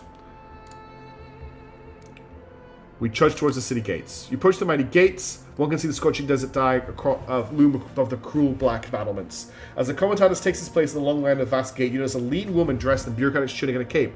Approach one of your guards and talk to him briefly. Okay, I'll check that the next time we rest. Apologies, Vagrus, the woman says, bowing her head politely. I work for the Magistrate of Tax Collection. No need to be alarmed. I'm here to present you an opportunity. I have a message that some documents delivered to Arkin, to a client of ours. I think Arkin is a place to the east. No, where is Akron? Tot, Lanetia. Okay, I don't know where Akron is. It's not on my map. If I click on it here, Arkin is a large town on the eastern edge of the Arakos Forest. I did see the Arakos Forest. There's Arkin there. So we could take a quest to go there and then cut back onto the road. Our author attacks us. No need to be alarmed. I'm here to present you an opportunity. I have a message attached to some documents that need to be delivered to Arkan. Should you take the message, you'll be coming and handing over. What say you? Sure. We can go to Arkan and then further north. It's basically on our way. Thank you, Vagrus. I'm sure it'll be worth your time. Our client is a very resourceful man who works for a researcher of some renown. He waits the message in the town of Arkan to the north, where he rents a small apartment above a tobacco shop on Siltwade Street. His name is Leventius. With that, she hands over the leather case, bows her head, and takes her leave. You can see her approach the guards, talk to them briefly, point at you, then walk away. After storing the case with your personal belongings, you see the competence to move towards the city gate. The guards usher you through without an inspection. And we are now in the world. So, let me just make sure Arkan is marked on our map. 3 to 4 days of travel to get there. So, we can probably follow the road some of the way. The question is, do we want to cut east or west here? We definitely want to cut east. It looks like east, north, and then west is the way we want to go. We'll follow the road as long as we can because it's quicker. Okay, we're going to have to rest here because I cannot traverse yet. So let's camp. And then I can actually talk to Renkelian. You find Renkelian amongst the other scouts, albeit a bit apart from them. He's not taking part in their evening chit-chat. The Dark Elf sits with his back against the sack, fondling a skin of mushroom beer. Taking ponderous steps from it with his one visible eye. While his one visible eye, the other hidden under his cowl, surveys the camp icily. Upon seeing your approach, he raises his beard to toast. Good to see you, Vagrus. Good indeed. Care to join me for a drink? There's nothing really here that I really want. I just was curious what we could talk to him about. We can also look at his stats here, and I can click on this to level him up. So he actually has enough prowess to level up, which we will do. He has 3 insight. You can spend insight on stuff. Apparently a good thing to do is to get their professions up to level 2 if they have a profession. So we can get his hunting up to level 2. Oh, that didn't cost me anything. Interesting. Oh, it's proficiency I'm spending, I think. Yes, it's proficiency I'm spending. Alright. So I'll get his hunting up to level 2. What else does he have here? Engineering, evaluate, herblore, intimidation, magic sense, outer realms law, prospecting. What does tough give him? The measure. So that's just using events. Charismatic, I've already got that. So I've got that. I can't get Venatorius because he needs Beast Lore and Hunting 3. A Master Hunter. Okay, so this is the type of deputy he can be. He's a Scout Master Deputy. We'll look at that next. I can't level up any of his combat skills or traits, although I can give him Resolute. That seems like it's worth grabbing. That cost me quite a lot. Deft Swordsman requires Tough and Dexterous. Marksman requires Perceptive and Dexterous. Scout requires Perceptive 4. Okay, this is interesting. So these skills are prerequisite on his professions and his attributes. You can turn your insight into companion prowess, which gives you proficiency to raise your skill. Yes. Sure. I'm going to get his perception up to 4 so I can grab Scout next time, and we'll level him up like that. Then we'll go to our deputies, and I can actually make him my Scout Master. I don't know what that does, but he's now plus one movement, max movement, plus 15 Scout-based chance, opens up the navigation equipment slot. Okay, that's quite cool. That's actually really nice that he's there. Okay. I'm going to leave everyone on normal sustenance. We will keep paying everybody now. We have so much proficiency to go around, and there's no respec option. Of course there isn't. But let's end the turn. Okay, and then we'll continue along the road. We now have 9 movement, thanks to that change. So 2, 4, 6, and that's us at 9. I don't. We can traverse. So we will traverse. So if I click this again, it turns into a normal movement. And then I can move one more time. And now we will rest. So we moved pretty far today. We're going to hit the crossroads tomorrow.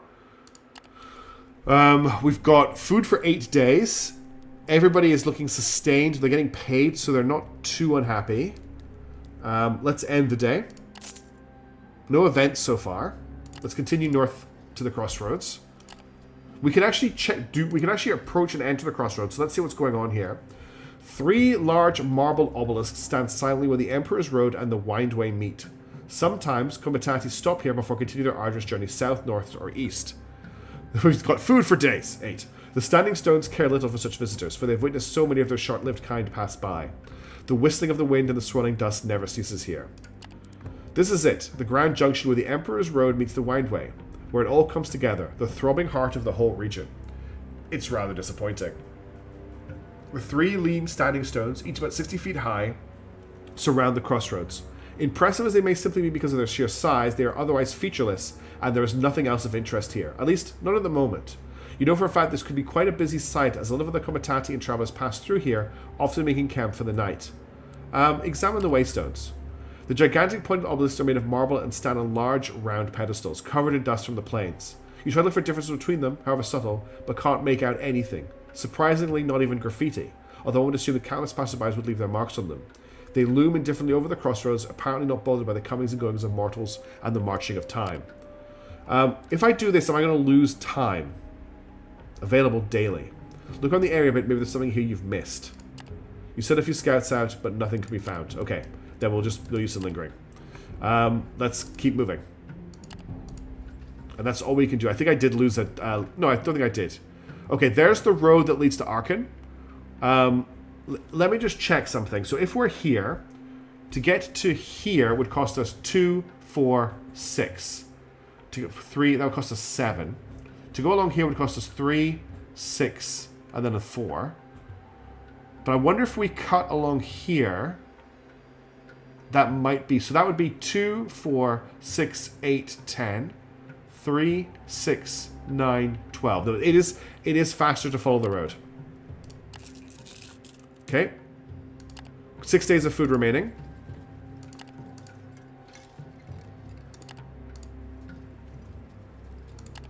And we're going to head over to Arkan. And we're going to have to rest again. We should probably make it there tomorrow or the day after. Nothing is really happening in the camp at the moment, which I'm fine with. I probably just cursed us by saying that. We can also traverse this turn, so we can probably make it quite far. There's Arkan there. And we've still got 5 days worth of food. If I traverse, I don't think we'll get enough to get there, so we'll hold on to the ability for now. We'll just rest. And then we'll make our way into the city today. Arkan. Okay, we found it. Enter. Oh, wow. Now that is a gorgeous picture. So it looks like it's carved out of these mazes. There's a huge tower. One kind of evil-looking tower here. I love the color scheme of golds and blacks with the reds. And then we've got some windmills, which is cool to see. Travelers, merchants, patrols and the like move around sluggishly as you approach the settlement. While some of them are just loitering, maybe waiting for something or just merely resting, one group stands out. On the side of the road, you see a handful of scantily clad people surrounded by men in dark robes. Screams can be heard. There is clearly violence going on, but the rest of the travelers just walk by without paying attention. Upon getting closer, you assess the situation. The men wearing black are without doubt priests of Seragod, who are in the process of mercilessly whipping the poor wretches who appear to be slaves. The angry rants of the priests make it clear this is punishment for some offense. Maybe an escape attempt? Blood soils the dust, and the Seragodites are always taking grim pleasure in their brutal work. Okay, we're not going to try and free the slaves using force with our one person, and we're definitely not joining in on the whipping. So I think we're just going to move on, because I feel like that is the way you survive in this world, by not getting involved, as much as it sucks. We're not heroes, we're merchants. You behave as all the other travelers and proceed without as much looking. After all, something like this is a rather usual side of the Riven realms, and it is not too sensible to meddle in the affairs of the Seragodites. The agonizing screams of the slaves and the relentless cracking of the priest's whips continue behind you. Just business as usual in the Empire. Okay, we now arrive at the town. Nestled beneath a thicket of rock pillars called the Arakos Forest, the imperial town of Arkan is constantly beaten by wind and engulfed by a fine dust from the jagged waste. However unforgivable though its surroundings are, the settlement's inhabitants thrive thanks to the earth's abundant bounty: marble, limestone, granite, and shale. Artists and artisans carve the precious stones in their workshops and warehouses ceaselessly behind the town's silt-laden walls, under the watchful eyes of the Praetor. Okay, first things first, let's speak with Levenitus. Siltwade Street dozes sleepily under the hot daytime sun, fragrant with the sharp, bitter odor of tobacco and bogweed sold by the multitude of vendors here. As you make your way to the 3-storied white building where Leventus dwells, you are offered all kinds of baccy, incense, reefers, pipes, hookahs, and the like. Materials and accessories for the connoisseurs of recreational smoking. You dismiss the merchants. You are here for a different reason. Okay, Leventus has glasses. The ground floor of the building is occupied by yet another tobacco shop, the owner of which simultaneously serves as the landlord for a handful of tiny rooms she rents out for those who look for a long-term yet temporary stay in Arkan. The Tarkin woman doesn't seem to care too much for confidentiality or for the safety of the privacy of her guests, as she immediately and without question points to the uppermost floor when you ask for Leventius. Ascending a ladder, you come to what is basically the rooftop, covered by a large tent and rickety septums, to add a few more bedrooms to the building. In one of the more spacious ones, you find a young, dark-haired, slender fellow dressed in a tunic, wearing half-moon glasses and bent over a shaky desk he improvised from some crates, a travelling chest, and various ledgers. Need neither smook, nor food, nor wine, nor woman, he mutters without looking at you as you haste to enter, busy with his calculation. Not now, not ever, not later. I'm sure I already mentioned that. Hurry first, yes, Nortornius. I'm told you might need this, you say, whatever knowledge you were given to deliver. Straight from the magistrate of tax collection in Tor'Zag's shelter. If you are Leventius, that is. The Orbad looks at you, his face suggesting sharp wit, his eyes probing. I am, he replies. I am indeed. And you are? You introduce yourself and hand him the letter. Finally! Things do seem to move along. What an utterly unexpected surprise, he mumbles to himself. Ah, and thank you. He unfolds the letter and starts to read immediately. Then, with looking up, he adds absently, pleased to meet you, of course.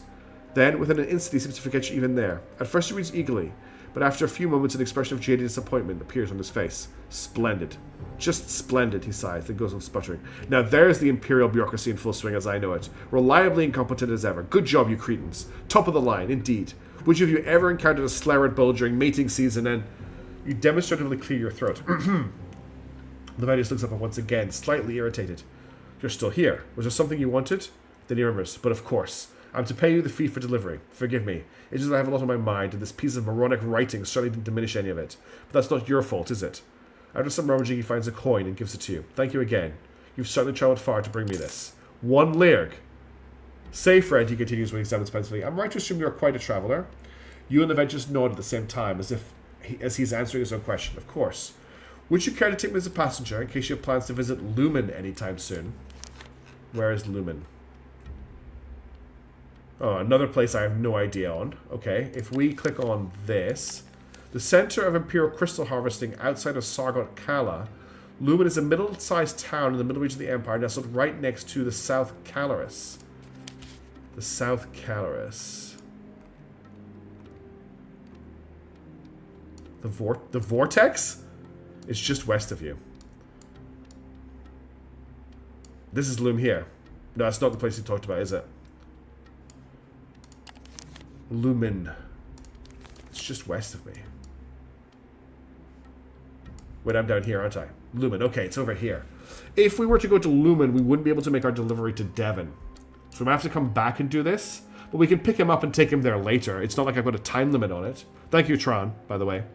And welcome to the stream. Okay. Tell him only if the price is right. Good, thank you. This is one person out of the way. I should give you an advance for your troubles right now. The rest you'll see from my employer, Mistress Kandeki, as soon as we arrive. Just let me gather my things and cancel my stay here with that weed-breathing hag downstairs. I promise not to be a burden. Okay, 5. Nothing. Okay, that's terrible money. But we now have a dude. Guard your camp. Okay, we need another guard now because of the size of our camp. Let's have a look at what we can sell our obsidian for. Okay, that's not good. As far as I'm aware. Where was I able to see the price history before? I did open that without really realizing how to open it. Price history. And then, can I search for... Okay. So we bought at Tor'Zag Shelter obsidian.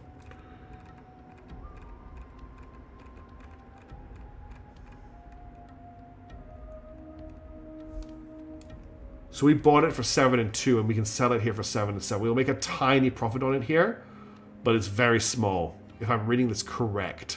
Because this is the price we bought it for, and the price we can sell it here is, we're basically going to make 5 Lurzeg, or whatever this is, on it. So I don't think it's worth setting it here. What we do need is supplies.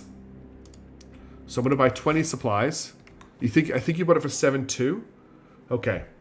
I wish it should just tell me how much I bought it for somewhere. I'm sure somewhere in the inventory it will tell me how much I bought it for. But I'm just going to buy a stack of supplies. However, I think we're going to need to hire a guard. The problem is our cargo hold is so limited, and I can't really afford to buy another thing. Look for the monster stock in the vicinity of Arkan. No. Visit the shop of Thantmas. What's going on here? There is a curious shop 1 street off the market. Beneath the shadow of its awning, a variety of strange sculptures, both small and large, stand on display. The statues depict various creatures, mostly sentient beings of Riven realms. The only thing they seem to have in common is that they all appear to be unfinished to some degree, and their faces seem to express some kind of reverential longing. From inside the shop, you hear the sound of hammering and chiseling. Oh, this guy's undead. You enter a spacious venue, stuffed to the walls with sculptures, crafted materials, and all kinds of tools. In the far end, you see an archway opening to an inner yard, also filled with statues and slabs of raw stone. In the corner, an enormous figure stands hunched over a workbench, busy chipping away. Upon hearing you, it turns around, revealing a sight you were not prepared for. Greetings. I am Thutmose, the proprietor of this store. How may I serve you? He, or it, says, with a voice reminiscent of two slabs of coarse stone grinding against each other. Thutmose looks like a statue himself, but almost. His limbs and torso appear to be made of crude clay, except for his hands, that are those of a bone-fingered skeleton.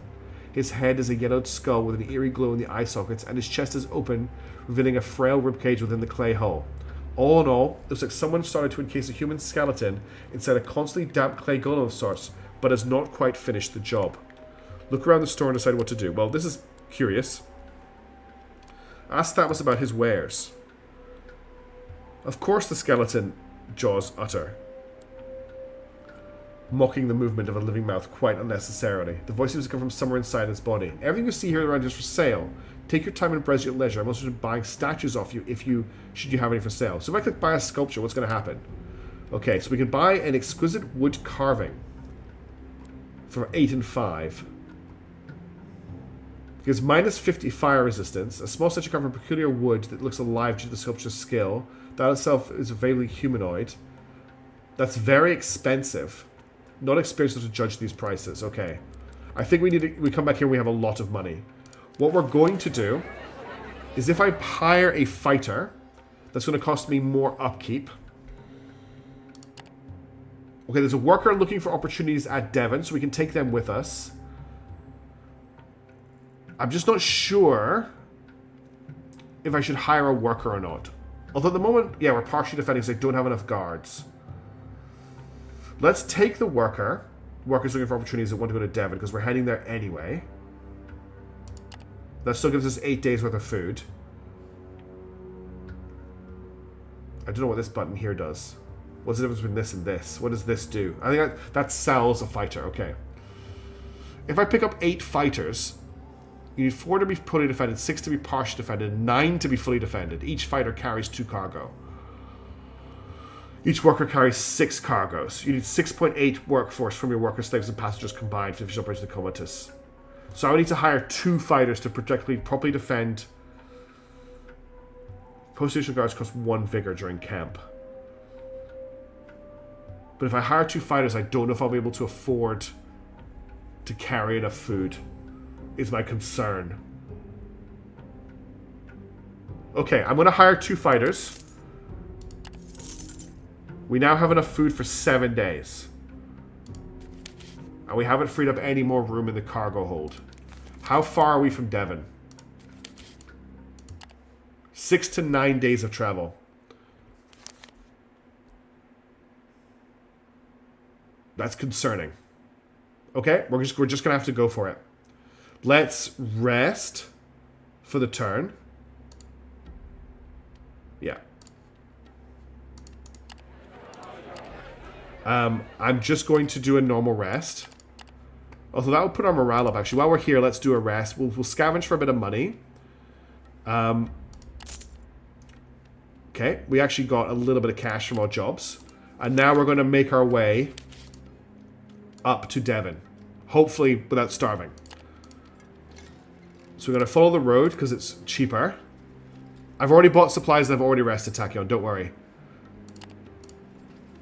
For those who just Vagrus is a demo. Yes, there is a demo available on Steam for this game because it's all part of TurnBasedFest, which is the whole reason we're streaming it. So if you want to check out the demo, it's available. You can download it from Steam. And the game is on sale because of TurnBasedFest for this week. So I've just used my traverse skill to get us another 2 steps of movement. And that's us out of movement completely. Demo's the actual tutorial, yes. And I died in the tutorial. So I played a tutorial off stream today to get ready for this, and I died in the tutorial. So just FYI, you can die in the tutorial. Okay, that's 1 day past. Moving this way is the same as this is 4 and this is 4. So we're going to cut the corner. Sailing's 19. Thank you very much, Twitter. Okay, let's keep moving north. We're now on the road to Devon. And we're going to rest again. We're just going to keep pushing north. That's hope that nothing bad happens. We have 4 days of food left. Okay, and we'll rest again. What on earth is Ventilium? That just looks like a huge spire. A huge copper drill has come up out of the earth. It looks like a town, actually. Ventilium. It doesn't have... So, Ventilium is marked with a dot, and according to the map key here, I don't know what a dot is.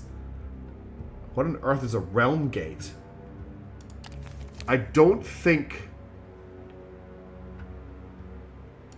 I've got plenty of time, Takio. It's all good. You should buy supplies after resting. No, because I use the... I eat from the inn, not from my supplies when I'm resting, I believe. That's what I assumed. We can maybe check that out on the way back south. But for now... Actually, I can traverse again. No, I can't. Cost 4 resources going to... Yeah, we can indeed push. Hey, Arnaki TV, how's it going? Unfortunately, even again... Well, it looks friendly. We have a delivery to do first, Miss Godsvika, but we will maybe check it out on the way back. Evil Mega Termite Mound? Yeah, that's kind of what I'm worried about. At least the road so far, touch wood, is generally safe. Could be a tower, Babel. There's a gate. Okay, I think we're about to hit the road tax. This looks like a gate of some kind. They're probably going to tax us for passing through. How far from Devon are we? We're still pretty far. Did they drop? Okay, the Great Jewel of the Molemen. Yeah, that's what it could be as well. So I thought we were eating out of the inn, but maybe because I didn't select the option, we didn't eat out of the inn. That's okay. We'll survive. I might have to cut our supplies down to 50%, just to make sure that we do actually have enough food to make it to our destination. I should probably stop paying everybody while we're on the road as well. Okay, that didn't... Oh, here we go. There is a yell ahead, as one of your Vanguard scouts signals the Comitatus about something on the road. It takes only a few minutes to reach it and see what it is. Another Comitatus. Only this one has upturned carts and dead beasts along with its massacred crew. Bodies are everywhere, lying on the road on the side of the dike, bloodied, mutilated even. There's also the stench of burnt flesh in the air. From where you stopped, it seems that nobody is moving. Mustn't have been long ago, one of your comments informs you. Maybe several hours from the looks of it. Even now, most of your crew is looking around anxiously, holding weapons, ready for ambush. Don't die, Anarchy TV. The objective is don't die. Try and make enough money to survive. Let's investigate the wreckage. You take some of your most trusted comrades and approach the wreckage carefully. Hey, Silver Sakura, how's it going? Getting close without any issue, you can observe the destruction from up close. What did I miss? Our character, Mark Saedi, has made some interesting decisions regarding trade, has turned a small profit on wine, is continually starving his caravan, and is making a long delivery northwards through the wastelands where we have found a dead caravan. You lost Paul. I didn't think it was worth a Paul for that, Takion. But it's not that exciting a decision. The carts are indeed damaged and some of them are turned on their side, yet the cargo seems to be barely touched. Which means that the attackers either had no time to loot or were not... Yes, Mark Sidey from High Fleet. Not interested, but I spelled his name wrong. In the goods.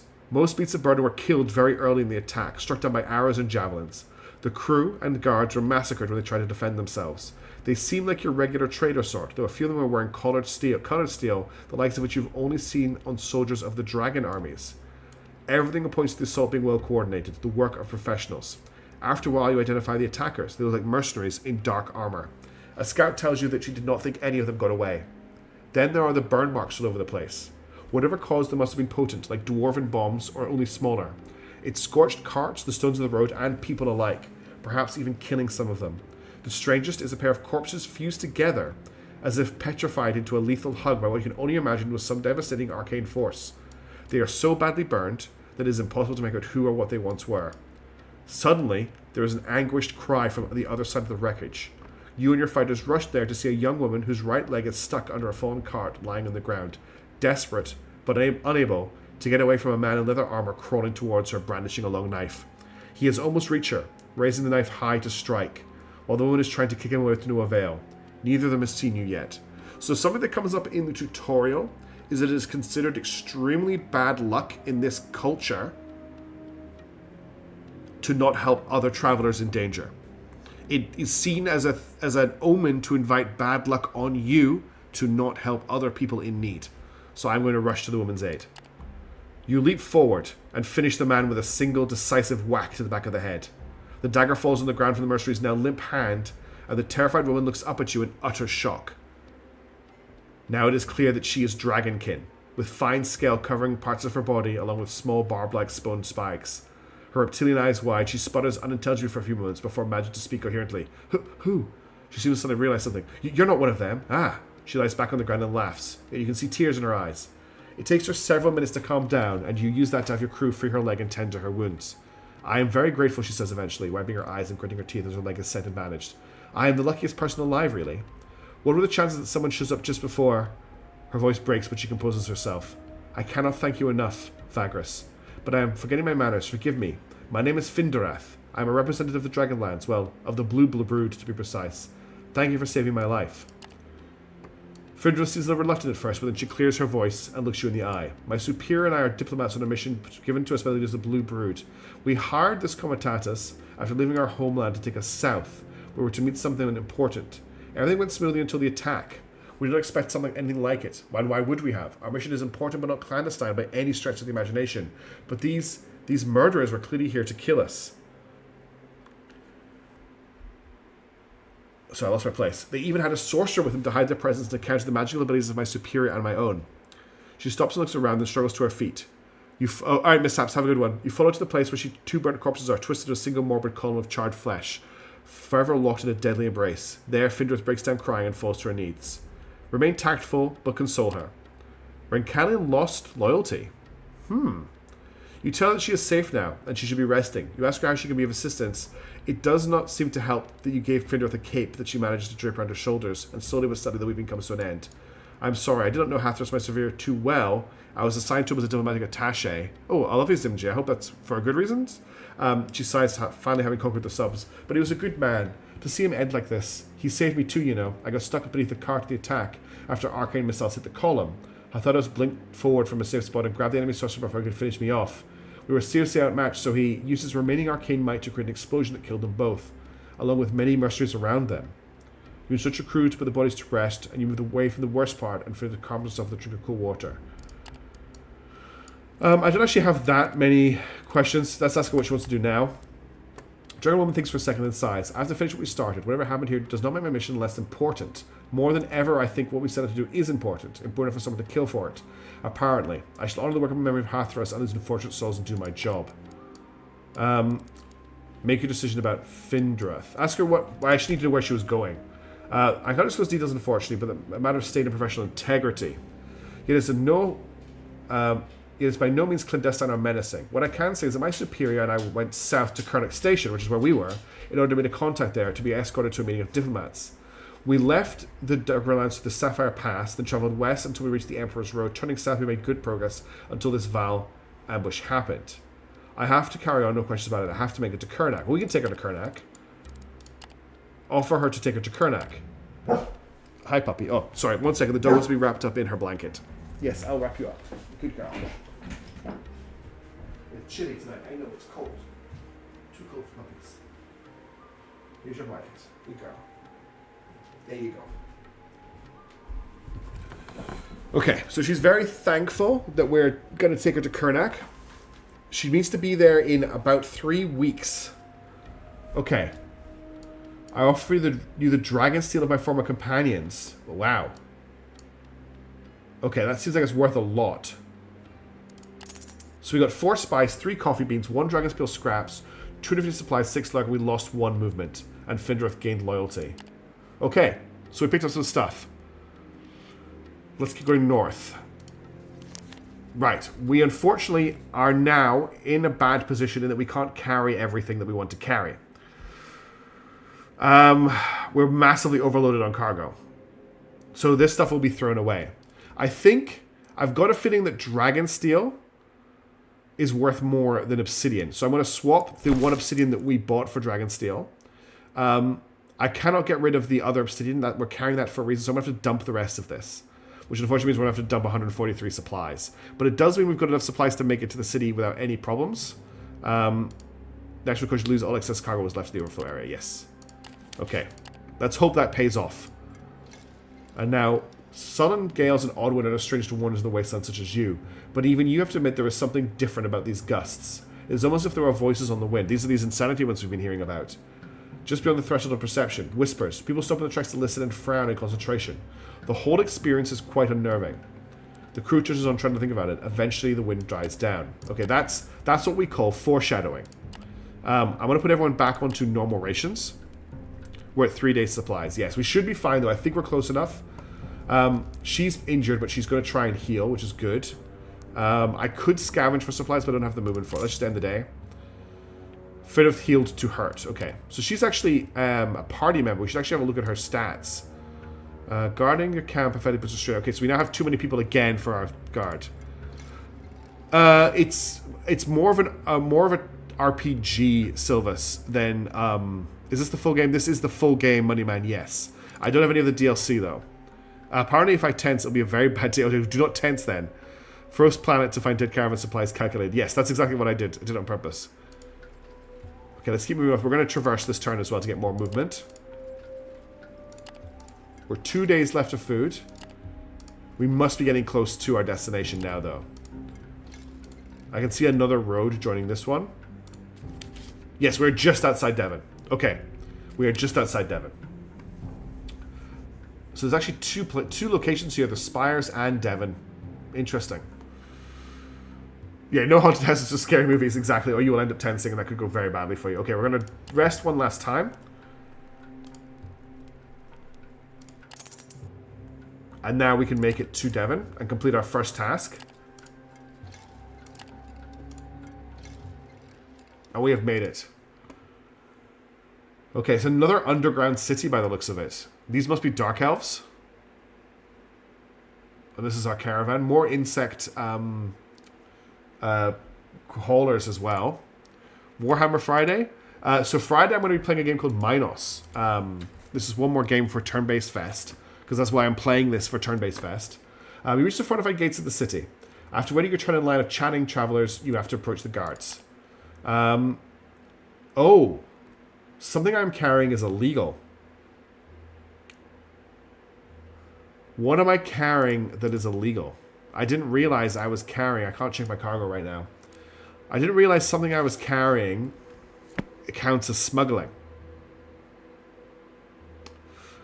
So I can either try to smuggle in with moderate chance of success or I can try to bribe them. I think I'll try and smuggle it. Let's see what happens. Fail.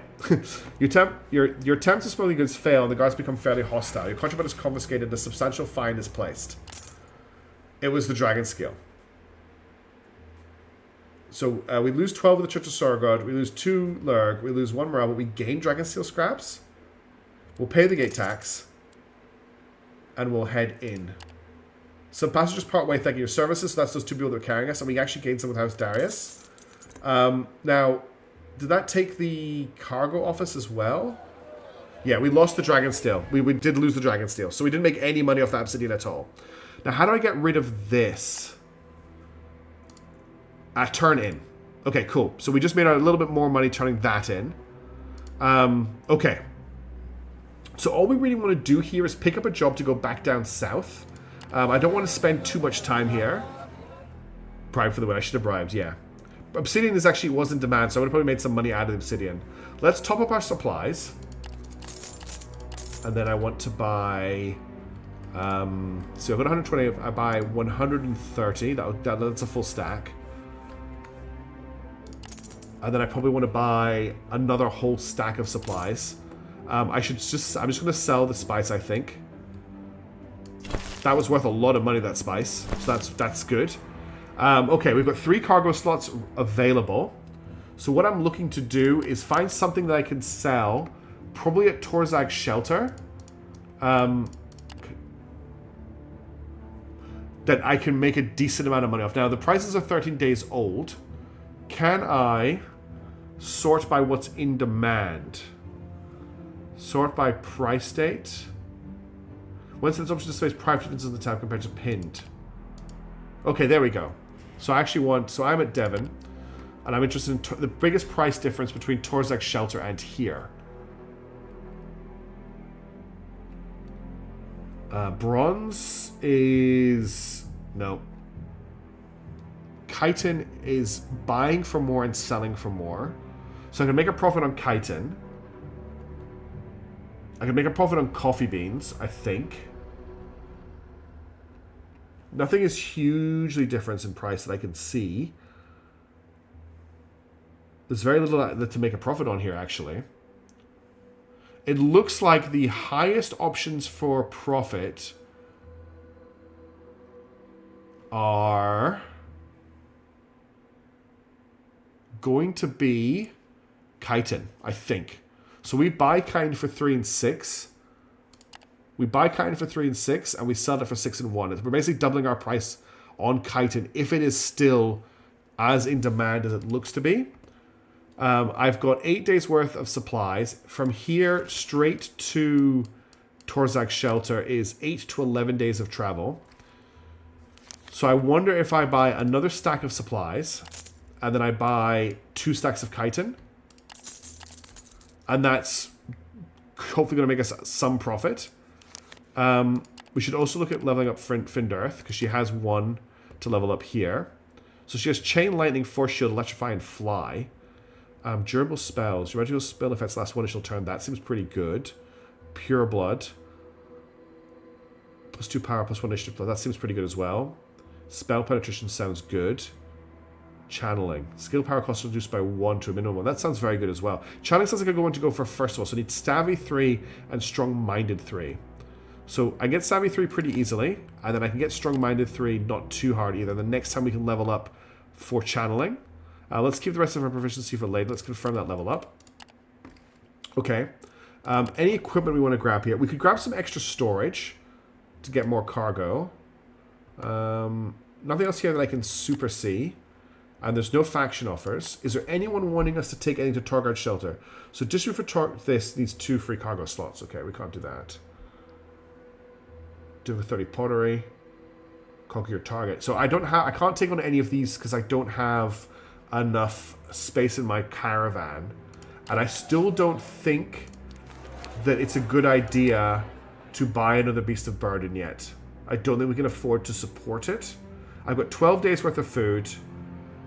So I think we just leave. Let me just quickly check for Master Crystal Mage. Anyone wanting to head south? No. Okay, we're just going to leave and start heading south. The guards touch you briefly as you move through the gate. Do you still owe the city gate tax? You've already taken care of it and are free to leave. Okay. So we're just going to head back south and try and make some money. And we're going to deliver her. And that's basically the plan right now. We're going to have to camp. We'll keep everyone on normal food. Everything else here looks good. Let's end the day. And Vahindorth gained 1 vitality. I don't know what that means. We'll keep heading south. In fact, I can probably... So that's 2, 4... I can just do this to speed up our movement. And then we'll rest. You notice Findor sitting at the campfire talking to people. She still uses a large slared femur she got from a crew member a few days ago as a crutch to walk around, but apparently her leg is almost fully healed now.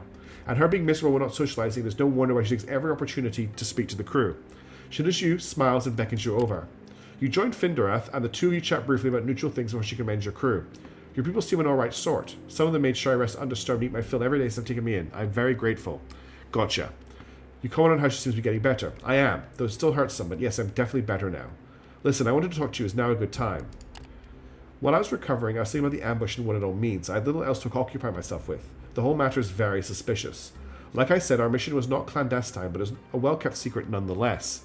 This means someone has betrayed us, but I can't understand why. It was in nobody's interest to sabotage us as far as I can tell, unless the Imperials felt it would give the Dragonlands an edge and they somehow learned of it.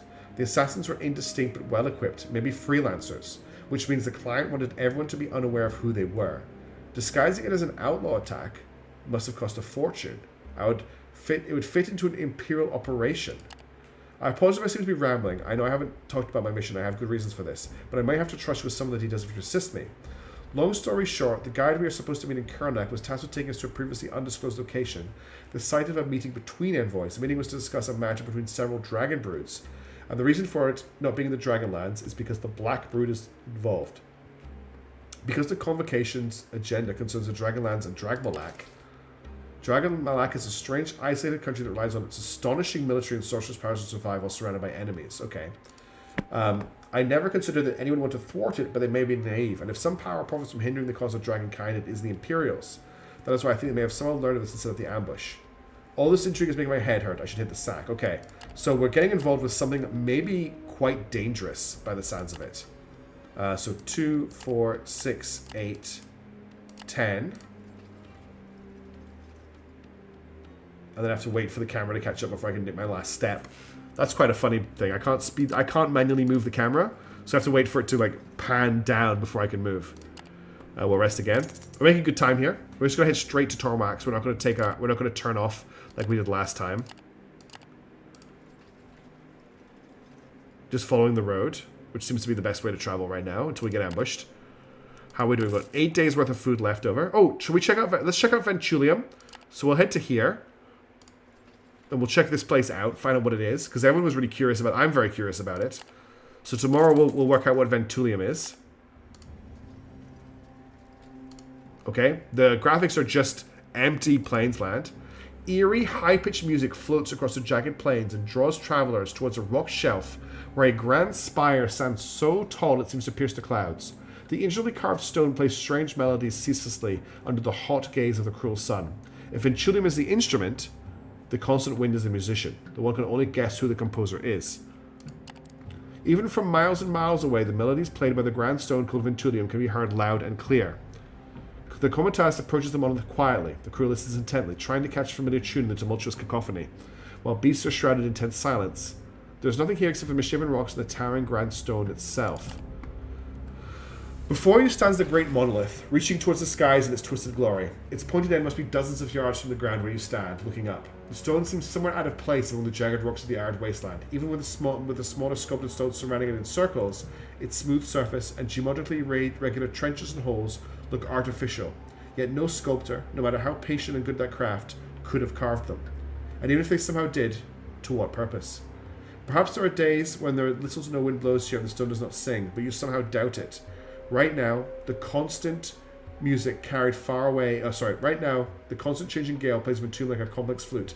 Its sharp music carried far away on the cool breeze.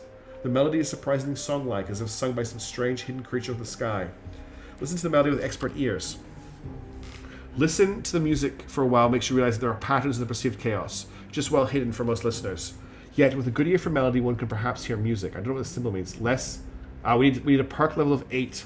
So we need to come back here if we ever get Savvy level 8. Let's leave.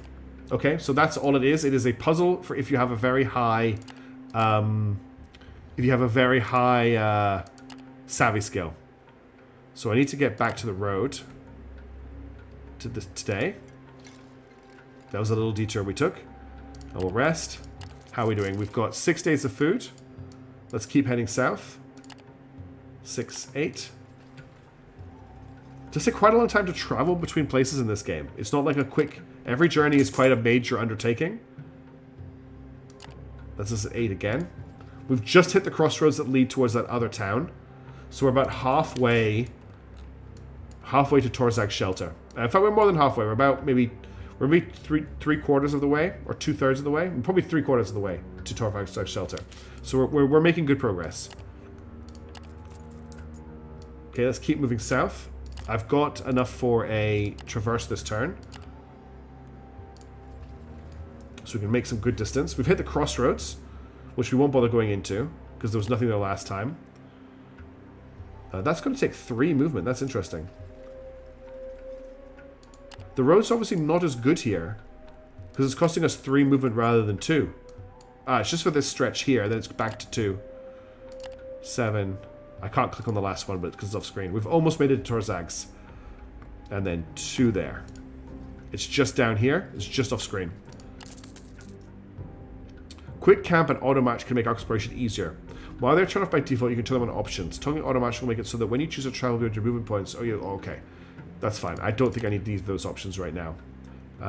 Let's keep going south. There's the city there. We just need to get to the entrance. And then we'll restock on supplies. We've only got 1 day's worth of supplies left, but we've literally just made it. Okay. You have nothing to hide. We'll pay the gate tax. Okay. First things first, let's see if we can sell our chitin. So the chitin is selling for 3 and 7. I can't remember what we bought it for. If we check Devon, it says that we bought for 3 and 6. But it says here it sells for 6 and 1. Oh, it does. It sells for 6 and 1. Okay, we should make a really big profit off this. Yes. Massive profit off that. The chitin sold very, very well. Okay, I need to buy... What? We'll buy 30. I can't do maths because I'm too tired right now. So we'll buy 30 and then I'll buy 150. That gives us enough for 4 days. We're going to Kernak's way station, which is here, which is 3 to 4 days of travel. So we could actually stock up on a lot of supplies here and maybe make a lot of money at Kernak's. So what's worth a lot of money now? It's been a long time. Oh wait, why have we got Kernak here? We're at Tor'Zag's. What could we? It's been a long time since we've been to Kernak's. But what was Kernak looking for when we were there before? Okay, so I now know that Dragon Bone and Dragon Steel are illegal. We can make a small profit on dyes, small profit on hides, small profit on mushroom beer, small profit on pottery. There's really nothing that Kernax wants apart from maybe pottery.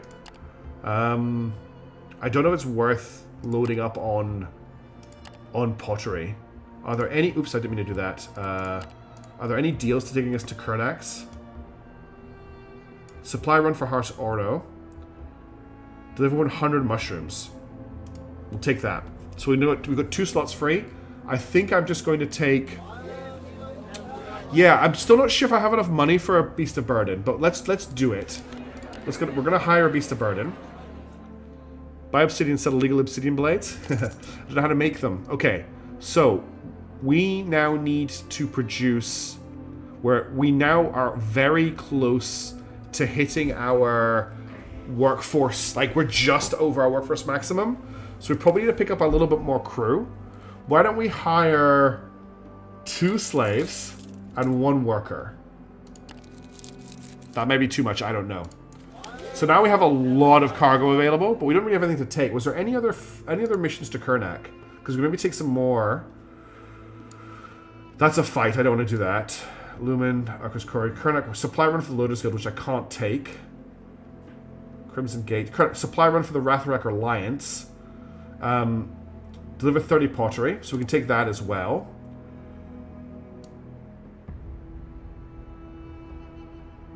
Okay, so we've got 2 missions that basically just going to pay us to go where we're going anyway. Are there any passengers who want to go to Kernak? No. That's fine. 1 Beast of Burden is 10 supplies a day. Good to know. Okay, that's good to know. Yes, thank you. We're definitely going to need more supplies, actually. That's a good point. Let's buy another stack of supplies. That's enough for 6 days. The awnings... I'm going to buy some awnings, I think. How much are they? Yeah, we're going to buy some awnings because they reduce our consumption of everything. Blinders and combat saddles, no. Good quality tools. Workforce. Mining equipment, no. Skewers. Traveling saddles. Minus 50 consumption. Minus 10. Well, all mounted. Interesting. I think that's everything we want to do here. We've still got some travel available to us. I think we just continue heading south. So let's leave the settlement. Do you still owe... Then we don't owe the gate tax. So all we need to do is just keep heading south at this point. And we can actually go even further this turn.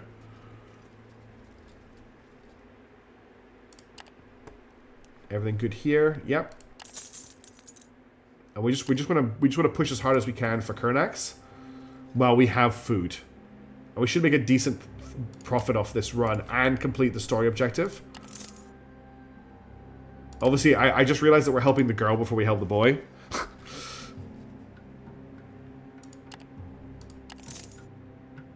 Okay, we should hit Kernak's today, I think, or maybe tomorrow.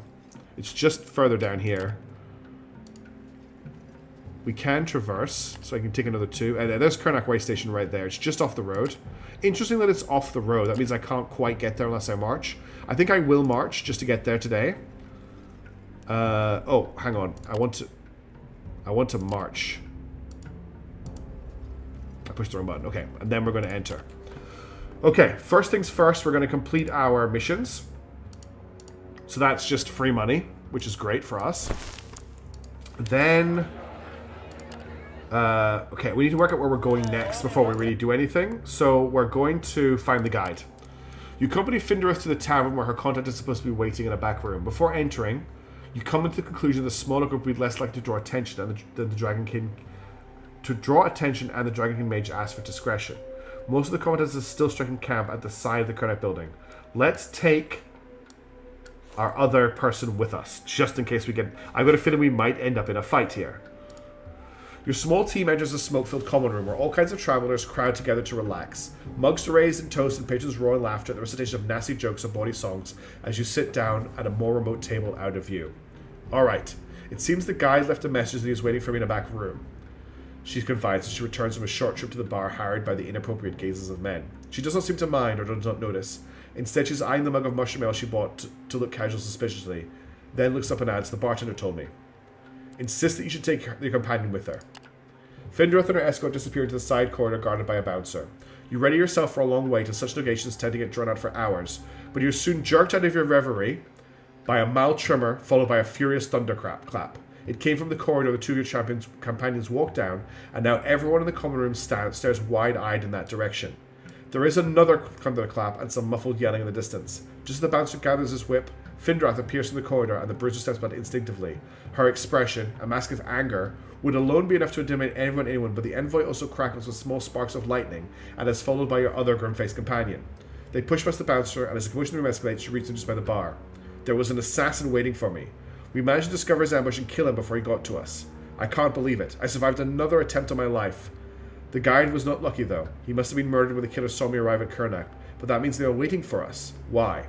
By the time you reach the door, the barman is yelling at you to take whatever food is outside while patrons in the common room eye each other warily. See you, Zimj. Thanks for hanging out. I'm going to be ending the stream pretty soon anyway, as I am very tired. Perhaps it's time to join your crew and leave. You leave the common room and blink rapidly at the blinding sunlight outside. Findarth is still upset about the attack, but before she could go on, you come to a sudden stop. A group of men are blocking your way, leering nastily and eyeing the Dragonkin envoy. It is fairly evident, even at a cursory glance, that these people are not intrigued bystanders, nor common travelers. They are armed to the teeth, and their gear looks equally cruel and effective. Their leader steps forward with raised palms to signal he means no harm. The man is fairly unimpressive. He smiles awkwardly to greet you. Apologies for holding this up like this. We have a proposition to put to you, and I can't easily leave without you hearing it. My employees wish to have a little chat with your companion here. Why involve yourself in such a complicated and potentially dangerous matter? I'm talking to the Vagrus, but rest assured your turn will come. So basically, do I sell her out, or do we fight? I'm not going to sell her out. Findrith gained loyalty. Renkelion lost loyalty. Again, he doesn't like that I've got a dragon person in my party. He keeps losing loyalty all the time. Sorry, Tachyon. I'm too tired. As the sensors start to advance, your thunderclap rumbles and washes over you all. Findrith has been preparing. The envoy lets a sizable lightning struck upon our enemies. The deafening crackling is soon contained, but contaminated by the pain cries of the mercenaries. When it is finally over, only 3 mercenaries still stand, the leader and 2 badly scorched goons that will now move against you with weapons drawn, while the skinny man backs off. Okay. This is exciting to end, I guess. We have a man with a spear, and we have a man with a bone club. Now, if you remember, this guy's a rogue, and she's a mage. So I don't know if we actually want to put them in the front row, but we'll see how this goes. Okay, so Renkelion is up first. Renkelion has marked target. Renkelion singles out a foe for coordinated attacks against it for a round. I have no idea what that does. Knife throw. The initial attack of 2 consecutive lacerating dagger throws, and then furtive stab. So that's a melee attack. He has to be up close for that. And caltrops. Okay, let's start with a knife throw on this guy.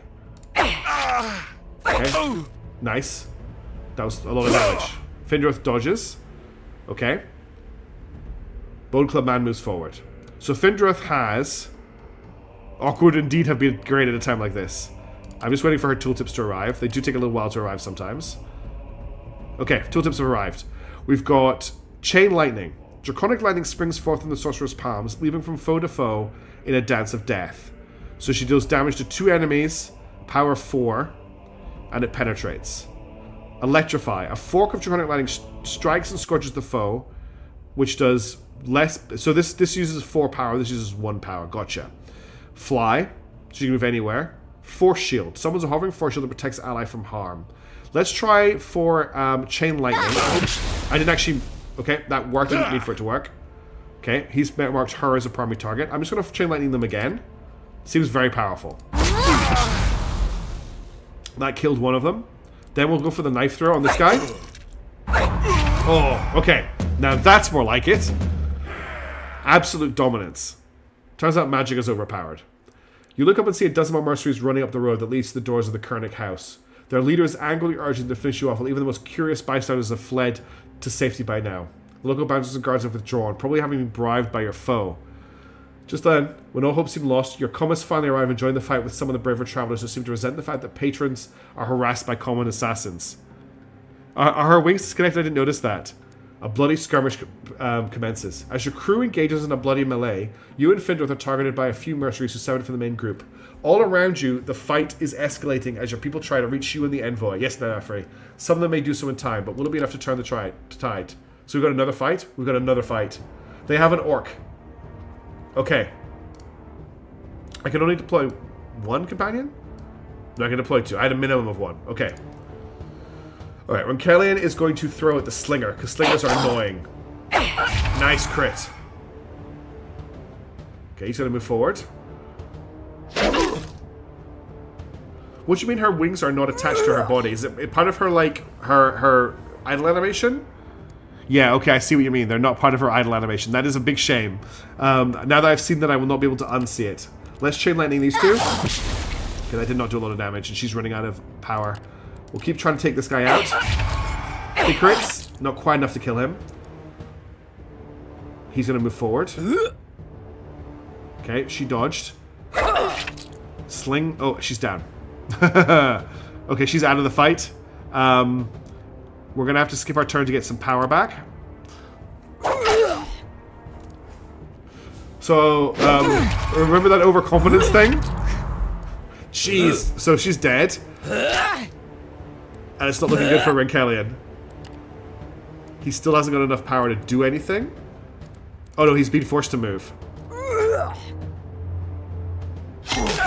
Oh my god, that was 9 damage.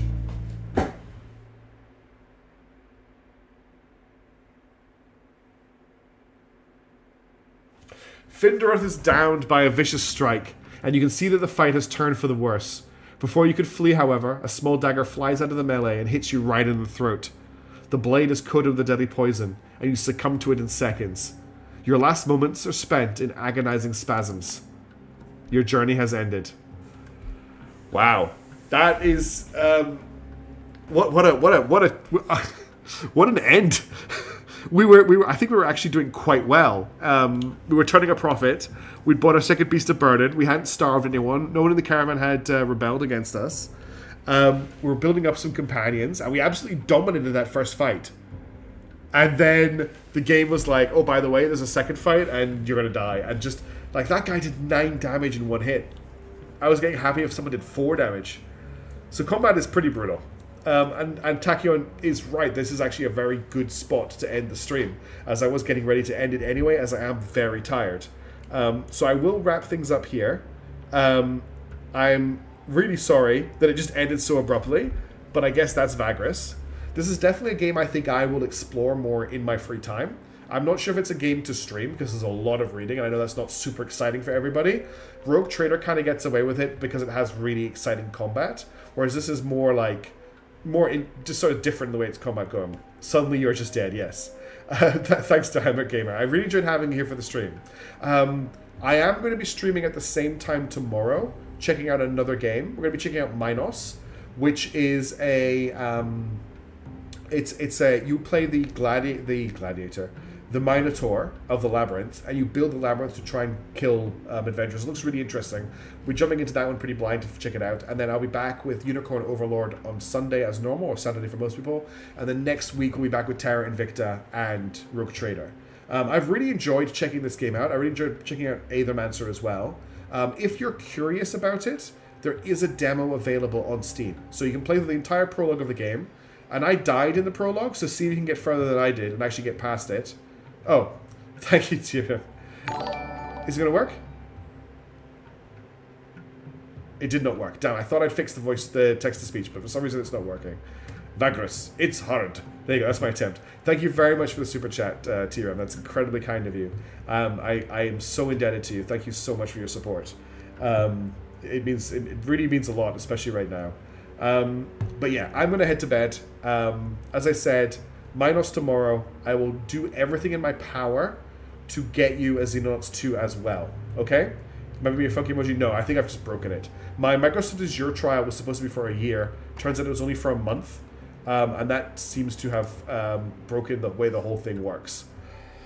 But yeah, Vagrus has vag-ended.